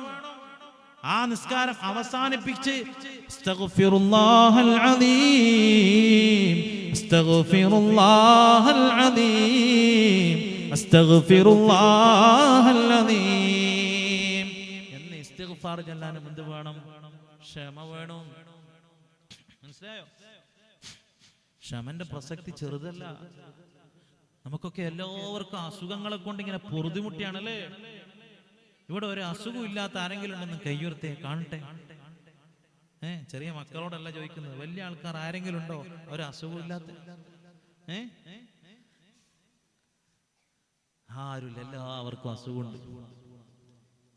ഫാറൂഖ് ഉസ്താദ് ഇവിടെ വന്നപ്പം പറയാണ്, ഞാൻ വരുമ്പോ 90 കിലോനൊക്കെ ഉണ്ടായിരുന്നു, ഇപ്പൊ എന്തായി? തടി കുറച്ച്. ഞാൻ അദ്ദേഹത്തിന്റെ കൂടെ നമ്മൾ ഭക്ഷണം കഴിക്കാൻ ഇരുന്നിട്ട് ഇപ്പൊ എന്തായി പോയി? ഇടങ്ങാറായി പോയി. കാരണം എന്താ? ടേബിൾ നിറച്ച് മട്ടൻ ഉണ്ട് അല്ലെ, ചിക്കൻ ഉണ്ട്, ബീഫുണ്ട്, എല്ലാ സാധനവും ഉണ്ട്. ഞാൻ ഫാറൂഖ് ഉസ്താദിന്റെ അടുത്ത ഭക്ഷണം കഴിക്കാനിരുന്നത്. മൂപ്പരെന്തായി? പെട്ടെന്ന് നിർത്തിയപ്പോ പറയാ, ഇപ്പൊ ഞാന് തടി നിയന്ത്രിക്കുകയെന്ന്. എന്താ കാരണം? എന്താ? എല്ലാവർക്കും പേടിയാണെന്ത്? തടി കൂടുമ്പോ പ്രഷർ, ഷുഗർ, കൊളസ്ട്രോള്. ആരോഗ്യദാനിക്ക് മുമ്പൊന്നും ഉണ്ടായിട്ടില്ല. ഇപ്പൊ ഉണ്ടോന്ന് എനിക്കറിയില്ല. ഇല്ല, അൽഹംദുലില്ലാ, അല്ലാഹു ആഫിയത്ത് കൊടുക്കട്ടെ. എല്ലാവർക്കും ഭയാണെന്ത്? ഭക്ഷണം കഴിക്കാനെന്ന് എല്ലാവർക്കും ഭയമായി. ഈ കല്യാണ വീട്ടിൽ പോയാല് നിങ്ങൾ നോക്കിയാൽ മതി, കല്യാണ വീട്ടിൽ പോയാല് വെറുംചോറ് ചോദിക്കുന്നവരൊക്കെ പൈസക്കാരായിരിക്കും. വെറുംചോറ് ചോദിക്കുന്നവരാരായിരിക്കും? പൈസക്കാരായിരിക്കും. എന്താ കാരണം? ഈ പാവപ്പെട്ടവനെ എപ്പോഴും കാണുന്നില്ലേ ബിരിയാണി? പൈസ ഉള്ളവനെ എപ്പോഴും കാണുന്ന, പക്ഷെ തിന്നാൻ പേടി. കാരണം എന്താ? അസുഖം വരുമോ എന്നല്ല പേടി. വന്ന അസുഖം മൂർച്ഛിച്ചു പോകുന്നില്ല പേടി. പൈസ ഇല്ലാത്തവന് അസുഖം വന്നാലെന്താ, വന്നില്ലെങ്കിൽ എന്താന്നില്ല കോലത്തില. അപ്പൊ ചുരുക്കി പറഞ്ഞെന്ന് ഭക്ഷണം കഴിക്കാൻ പോലും എല്ലാവർക്കും എന്താണ്? എല്ലാവർക്കും ഭയവും പേടിയും വന്നുകൊണ്ടിരിക്കുന്ന ഒരു കാലഘട്ടമാണ്. അള്ളാഹു നമുക്കൊക്കെ ആഫിയത്ത് നൽകട്ടെ. അസുഖങ്ങൾക്കൊക്കെ എല്ലാവർക്കും പരിപൂർണമായി ശിഫ നൽകട്ടെ. എല്ലാവരും അങ്ങനെയാ. ഞാൻ ഇവിടത്തേക്ക് ഈ വേദിയിലേക്ക് വരുന്ന വഴിക്ക് ഹോസ്പിറ്റലിൽ ഇറങ്ങിയിട്ട് ഒരു ഇഞ്ചക്ഷൻ വെച്ചിട്ടാണ് ഞാൻ ഇങ്ങോട്ട് വന്നത്. കാരണം എന്താ? എപ്പോഴും യാത്രയായിട്ട് നമുക്കൊക്കെ ക്ഷീണം പിടിച്ച് ഞാൻ ഡോക്ടറെ അടുത്ത് പോയപ്പോൾ എന്നോട് പറഞ്ഞു, വൈറ്റമിൻ ഡി ടെസ്റ്റ് ചെയ്തിട്ട് വരൂ എന്ന് പറഞ്ഞു. ടെസ്റ്റ് ചെയ്തിട്ട് പോയപ്പോ സുബ്ഹാനല്ലാഹ്, ഡോക്ടർ പറയാ 30ന്റെ മുകളിൽ വേണം പുരുഷന്മാർക്ക് വിറ്റാമിൻ ഡി. നിങ്ങൾക്ക് 6.5 ഉള്ളൂ. അവിടെ നിർബന്ധമായി ഇഞ്ചക്ഷൻ വെക്കണം. ഒരു സഹോദരി മുട്ടുവേദന അസുഖത്തിന്റെ കാര്യം പറഞ്ഞോട് പറയുന്നത്. അള്ളാഹു ശിഫ നൽകട്ടെ. അപ്പൊ ചുരുക്കി പറഞ്ഞ എല്ലാവർക്കും എന്താണ് അസുഖങ്ങൾ ഇങ്ങനെ റബ്ബ് നൽകിക്കൊണ്ടിരിക്കുകയാണ്. കാരണം നമ്മുടെയൊക്കെ കയ്യിലിരിപ്പ് അങ്ങനെ ദോഷങ്ങളൊക്കെ റബ്ബ് ഈ ഭൂമിയിൽ തന്നെ പുറത്തരാനുള്ള വഴിയായിരിക്കുന്നത്. ഇങ്ങനെയുള്ള അസുഖങ്ങളൊക്കെ നമുക്ക് നൽകിക്കൊണ്ടിരിക്കുന്നത്. അല്ലാഹു തആല മക്കളെ നൽകും ചില ആൾക്ക്. എന്നിട്ടോ തുമ്പിനെ കൊണ്ട് കല്ലെടുപ്പിക്കുന്നത് പോലെ അവനെ ബുദ്ധിമുട്ടിക്കും. കാരണം എന്താ? ദുന്യാവില് തെറ്റുകുറ്റങ്ങളൊക്കെ ചിലപ്പോൾ മക്കൾ കാരണം അല്ലാഹു തആല ചില ആൾക്ക് പുറത്തു കൊടുക്കാൻ തീരുമാനിച്ചിട്ടുണ്ടാവും. മനസ്സിലായോ? അങ്ങനെയൊക്കെ അല്ലാഹു തആല ഓരോ വഴികൾ നമുക്ക് എളുപ്പമാക്കി തരുന്നതാണ്. അപ്പൊ എല്ലാ പ്രതിസന്ധിയിലും നമുക്ക് എന്തുണ്ടാവണം? ക്ഷമിക്കാനുള്ള കപ്പാസിറ്റി നേടിയെടുക്കുക. അപ്പോഴാണ് നമ്മുടെ ഈമാൻ എന്താകുന്നത്? പൂർത്തിയാകുന്നത്. അപ്പൊ ആ ഈമാൻ പൂർത്തിയാകണമെങ്കിൽ ക്ഷമ നിർബന്ധാണ്. അവിടെയാണ് വയുഖീമൂനസ്സലാ, 5 വക്ത നിസ്കാരം. മുത്തഖീന്റെ ഈ ഖുർആൻ കൊണ്ട് വിജയിച്ച മനുഷ്യന്റെ ഒന്നാമത്തെ അടയാളം എന്താ? അവന്റെ നിസ്കാരം വളരെ പക്കയായിരിക്കും, പെർഫെക്റ്റ് ആയിരിക്കും.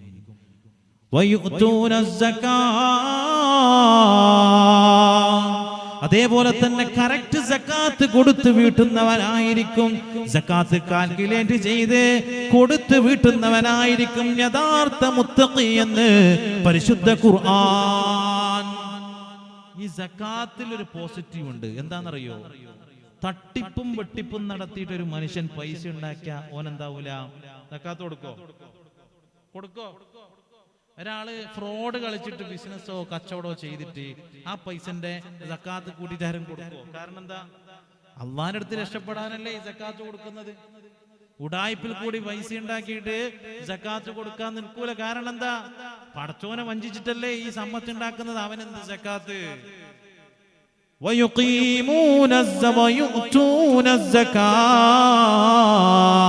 സാമ്പത്തിക ശുദ്ധിയാണ് ഒരു മനുഷ്യന്റെ മുത്തഖിയായി എന്നുള്ളതിനുള്ള രണ്ടാമത്തെ അടയാളമെന്ന് പരിശുദ്ധ ഖുർആൻ. സാമ്പത്തികമായിട്ടൊരു മനുഷ്യന് ശുദ്ധിയുണ്ടോ എന്ന് പരിശോധിക്കാനുള്ള ഏറ്റവും നല്ല വഴിയാണ് അവൻ സക്കാത്ത് കൊടുത്തു വീട്ടുന്നുണ്ടോ, സാമ്പത്തികമായിട്ട് സക്കാത്ത് കാൽക്കുലേറ്റ് ചെയ്യുന്നുണ്ടോ എന്ന് നോക്കാനുള്ള ഇച്ഛാശക്തി ഒരു മനുഷ്യനുണ്ടാവുക എന്നുള്ളത്. പറയൂ, രഹസ്യമായിട്ടായിരിക്കില്ല ചില ആള് സക്കാത്ത് കൊടുക്കുന്നത്. രഹസ്യമായിട്ട് നമ്മൾ തിരിച്ചറിയേണ്ട ഒരു സംഭവം കാര്യം എന്താണെന്നറിയോ? ഫർള് പരസ്യമായിരിക്കും, സുന്നത്തുകൾ എന്തായിരിക്കും? രഹസ്യമായിരിക്കും.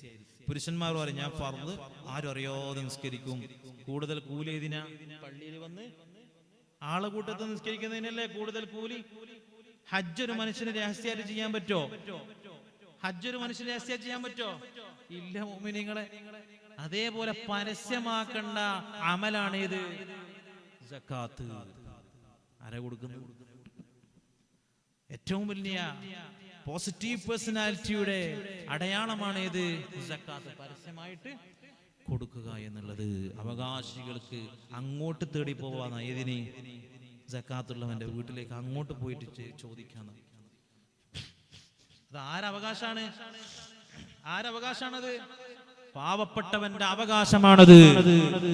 അതുകൊണ്ടാണ് സക്കാത്തിനെ ഇസ്ലാം ഇത്രയും പ്രേരിപ്പിച്ചതും പലിശയെ റിബയെ പരിശുദ്ധമാക്കപ്പെട്ട ഇസ്ലാം മോശമായിട്ട് അത്രയും താപ്പായിട്ട് നിരുത്സാഹപ്പെടുത്തിയതും. കാരണം രണ്ടും ആരുടെ അവകാശമാണ്? പാവപ്പെട്ടവന്റെ അവകാശമാണ്. മനസ്സിലായോ? പലിശ ബാങ്കിലേക്ക് കുന്നുകൂടുന്നുണ്ടെങ്കിൽ, അതല്ലെങ്കിൽ ഒരു ബ്ലേഡുകാരൻ പലിശയിൽ കൂടി പൈസ ഉണ്ടാക്കുന്നുണ്ടെങ്കിൽ അത് ആരെ പൈസയായിരിക്കും? പാവപ്പെട്ടവന്റെ രക്തമാണ്, വിയർപ്പാണ് അതൊക്കെ. അതുകൊണ്ട് മുഅ്മിനീങ്ങളെ ഇതിലൊക്കെ നമുക്ക് എന്തുണ്ടാവണം? ബോധമുണ്ടാകണം. ഫിനാൻഷ്യൽ ഒരു പ്രൈവസി, അതല്ലെങ്കിൽ ഒരു ക്ലീൻനെസ്, ശുദ്ധി, ഇതൊക്കെ നമ്മുടെ ജീവിതത്തിൽ ഉണ്ടാകണം. അല്ലാഹു തൗഫീഖ് ചെയ്യട്ടെ. വയുഖീമൂനസ്സലാ, ഞാൻ അവസാനിപ്പിക്കും. വയൂതൂനസ്സകാ, ഞാൻ അവസാനിപ്പിക്കുകയാണ്. പിന്നെയോ വമിമ്മാ റസഖ്നാഹും യുൻഫിഖൂൻ. മുത്തഖീന്റെ മൂന്നാമത്തെ ഏറ്റവും വലിയ ക്വാളിറ്റി എന്താ? റബ്ബ് കൊടുത്തതിൽ നിന്നും അവൻ എന്താകും? ചെലവഴിക്കും. റബ്ബ് കൊടുത്തതിൽ നിന്നും അവൻ ചെലവഴിക്കും. അതെങ്ങനെയാ ചെലവഴിക്കുക? ഹബീബായ റസൂലുള്ളാഹി സ്വല്ലല്ലാഹു അലൈഹി വസല്ലമ തങ്ങളെ പഠിപ്പിക്കുകയാണ്, ലൻ തനാലുൽ ബിർറ, ഒരു നന്മയും നന്മയായി മാറുകയില്ല, ഹത്താ തുൻഫിഖൂ മിമ്മാ തുഹിബ്ബൂ, നിങ്ങൾ ഏറ്റവും കൂടുതൽ ഇഷ്ടപ്പെടുന്നത് എന്താണോ അത് നിങ്ങളുടെ സഹോദരന് നൽകാൻ ആഗ്രഹിക്കുന്ന നന്മയുണ്ടല്ലോ, അതാണ് ഏറ്റവും വലിയ ബിർറ്, നന്മ, ഗുണം എന്ന് ആദരവായി നബി മുഹമ്മദ് മുസ്തഫ. നമ്മൾ ഏറ്റവും ഇഷ്ടപ്പെടുന്ന വസ്തുവായിരിക്കണം ആർക്ക് കൊടുക്കേണ്ടത്?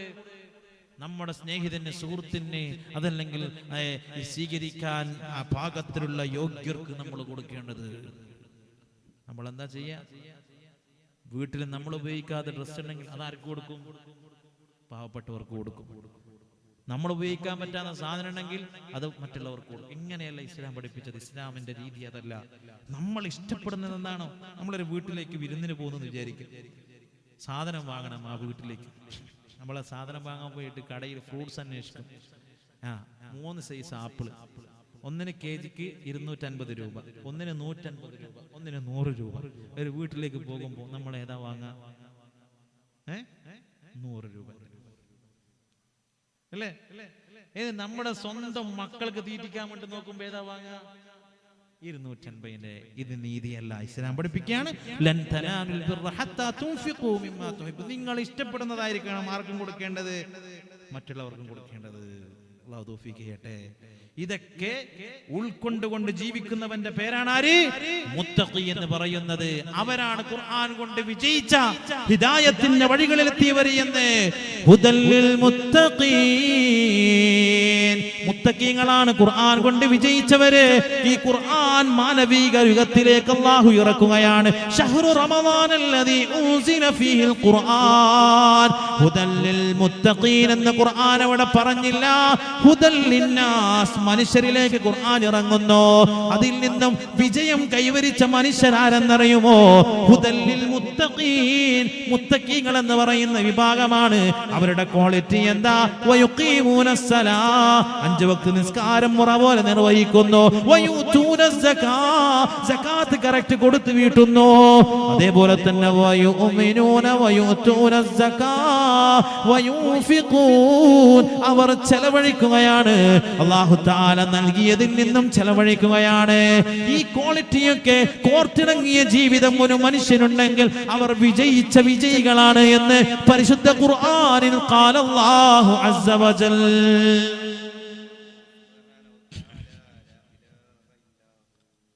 ആ വിഭാഗത്തിൽ അല്ലാഹു നമ്മയും ഉൾപ്പെടുത്തട്ടെ.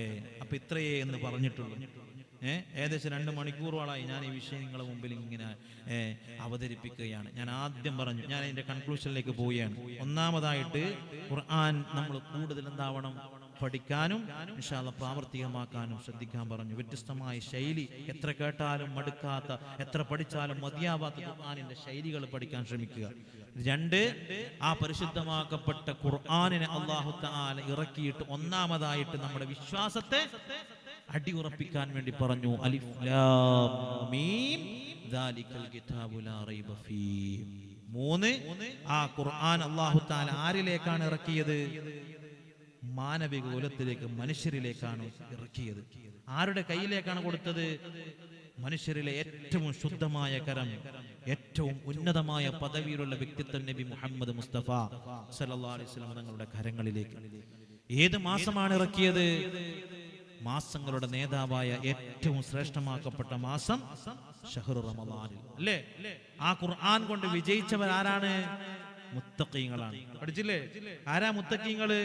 യുഖീമൂനസ് സലാ, കറക്റ്റ് നിസ്കാരം. എങ്ങനെയാ നിസ്കരിക്കേണ്ടത് പറഞ്ഞല്ലോ. നിസ്കാരത്തിന്റെ തുടക്കം ഒടുക്കൊക്കെ എന്തായിരിക്കണം?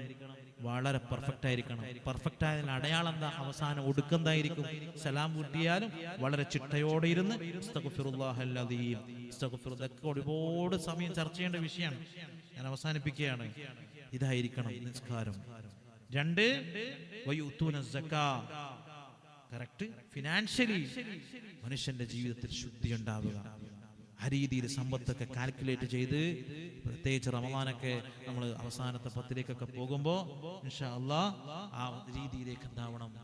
നമ്മൾ കാൽക്കുലേറ്റ് ചെയ്ത് കൊടുക്കാൻ കഴിയണം. അതേപോലെ റബ്ബ് നൽകിയതിൽ നിന്നും പറ്റുന്നത് പോലെ എന്താവുക, പറ്റുന്ന രീതിയിൽ കൊടുക്കുക. ഇതാണ് മുത്തഖീൻ. ഇതുവരാണ് ഖുർആൻ കൊണ്ട് വിജയിച്ചവർ. മനസ്സിലായോ? അപ്പൊ ആ ഖുർആനിന്റെ അത്ഭുതങ്ങളും മഹാത്ഭുതങ്ങളിൽ കൂടി നമ്മൾ ഇറങ്ങി യഥാർത്ഥ മനുഷ്യൻ എങ്ങനാവാം എന്ന കൺക്ലൂഷനിലേക്ക് നമ്മൾ എത്തുമ്പോൾ ഇൻഷാ അല്ലാഹ് ആ രീതിയിലേക്ക് നമുക്ക് ജീവിച്ചു തുടങ്ങാം. അള്ളാഹു തൗഫീഖ് ചെയ്യട്ടെ. ഞാൻ ദുആയിലേക്ക് പ്രവേശിക്കുകയാണ്. ഒരുപാട് പേര് ദുആ കൊണ്ട് വസിയത്ത് ചെയ്തിട്ടുണ്ട്. ഇൻഷാ അല്ലാഹ് 11:45 നമുക്ക് എല്ലാവർക്കും ദുആ ചെയ്തിട്ട് ഇവിടുന്ന് പോകാം. ബുദ്ധിമുട്ടാവും ആർക്കെങ്കിലും? 11:40 ഓക്കെ അല്ലേ? ഇൻഷാ അല്ലാഹ് ഇപ്പൊ 11:45 എല്ലാവർക്കും ഇരുന്നൂടെ ദുആ ചെയ്യാൻ വേണ്ടിയിട്ട്? കുറെ സമയം നിങ്ങൾ ഇരിക്കുന്നത്. എല്ലാവരും എഴുന്നേറ്റ് സ്റ്റേജിൽ അവർ അവിടെ ഇരുന്ന്, വേദി സദസ്സിൽ അവരെല്ലാവരും ഒന്ന് എഴുന്നേറ്റ് ഒന്ന് അടുത്തോട്ട് വന്ന് ബിസ്മില്ലാഹിർ റഹ്മാനിർ റഹീം അടുത്തോട്ട് വാ. അൽഹംദുലില്ലാഹി റബ്ബിൽ ആലമീൻ ഹംദൻ യുവാഫി നിഅമഹു വയുകാഫി മസീദഹു അല്ലാഹുമ്മ സല്ലി അലാ സയ്യിദിനാ മുഹമ്മദിൻ വഅലാ ആലി സയ്യിദിനാ വമൗലാനാ മുഹമ്മദ്.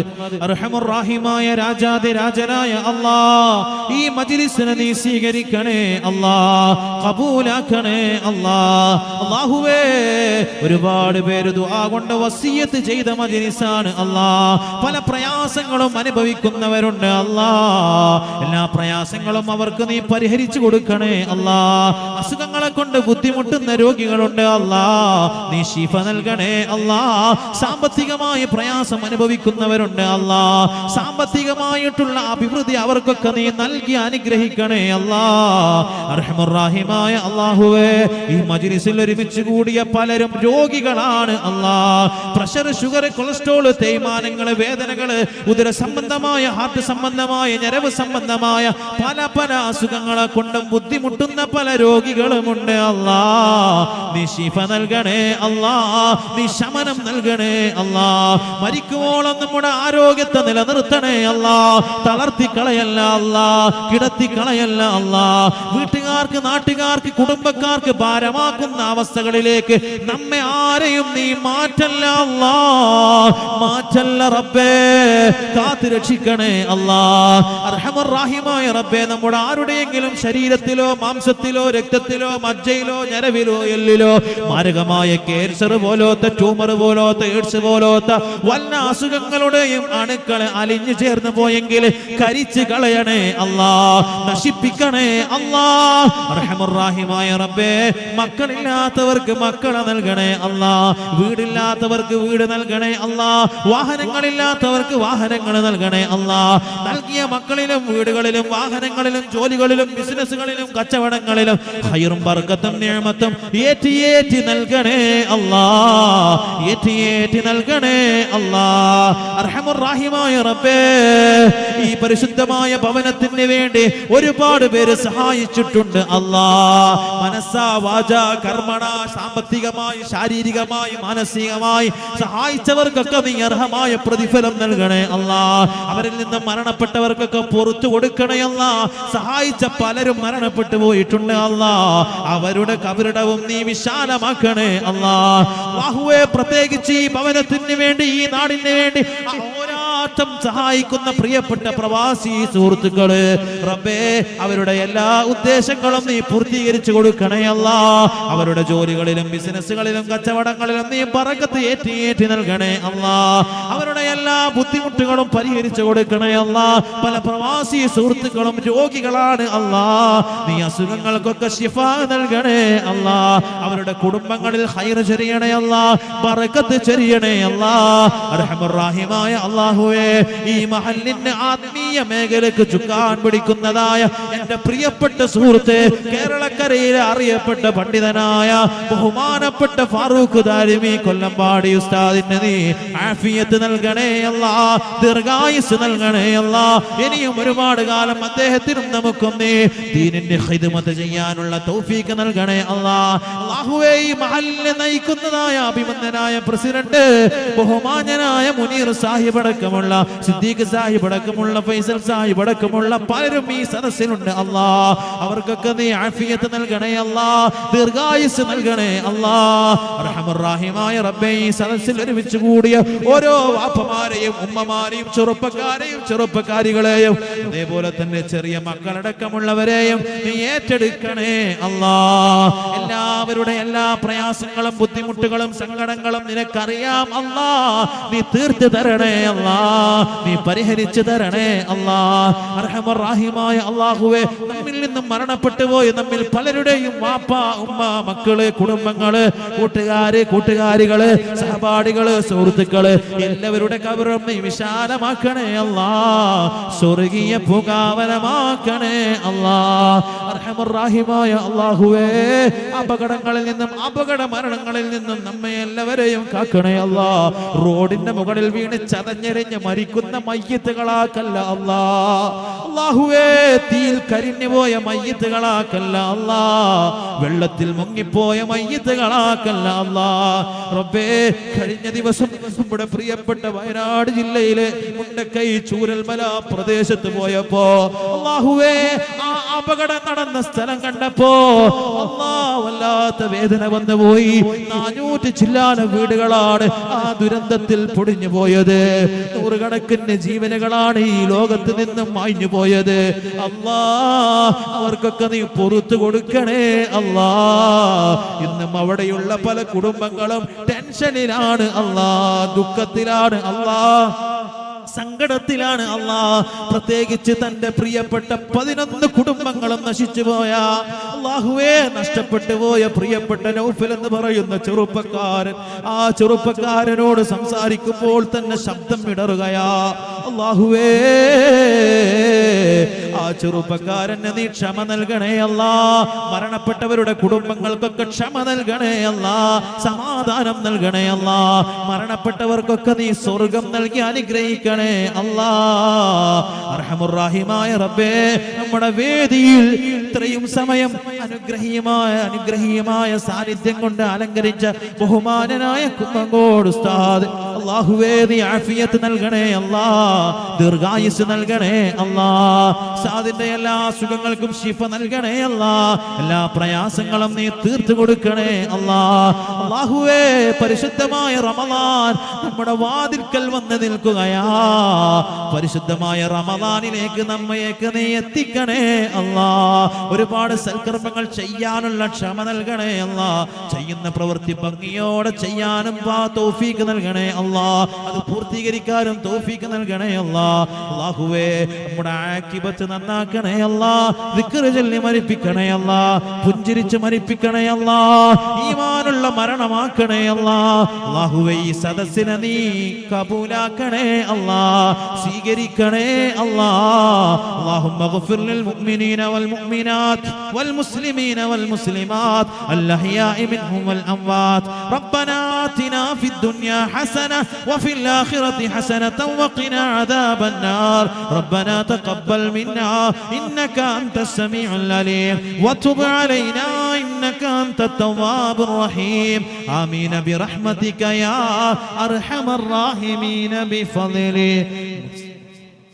على محمد صلى الله عليه وسلم. മണിമുത്ത് മദീനയിലാണോർ മന്ദാര ചെപ്പിൻ നഴകാണോർ ചൊല്ല് സല്ലല്ലാഹു.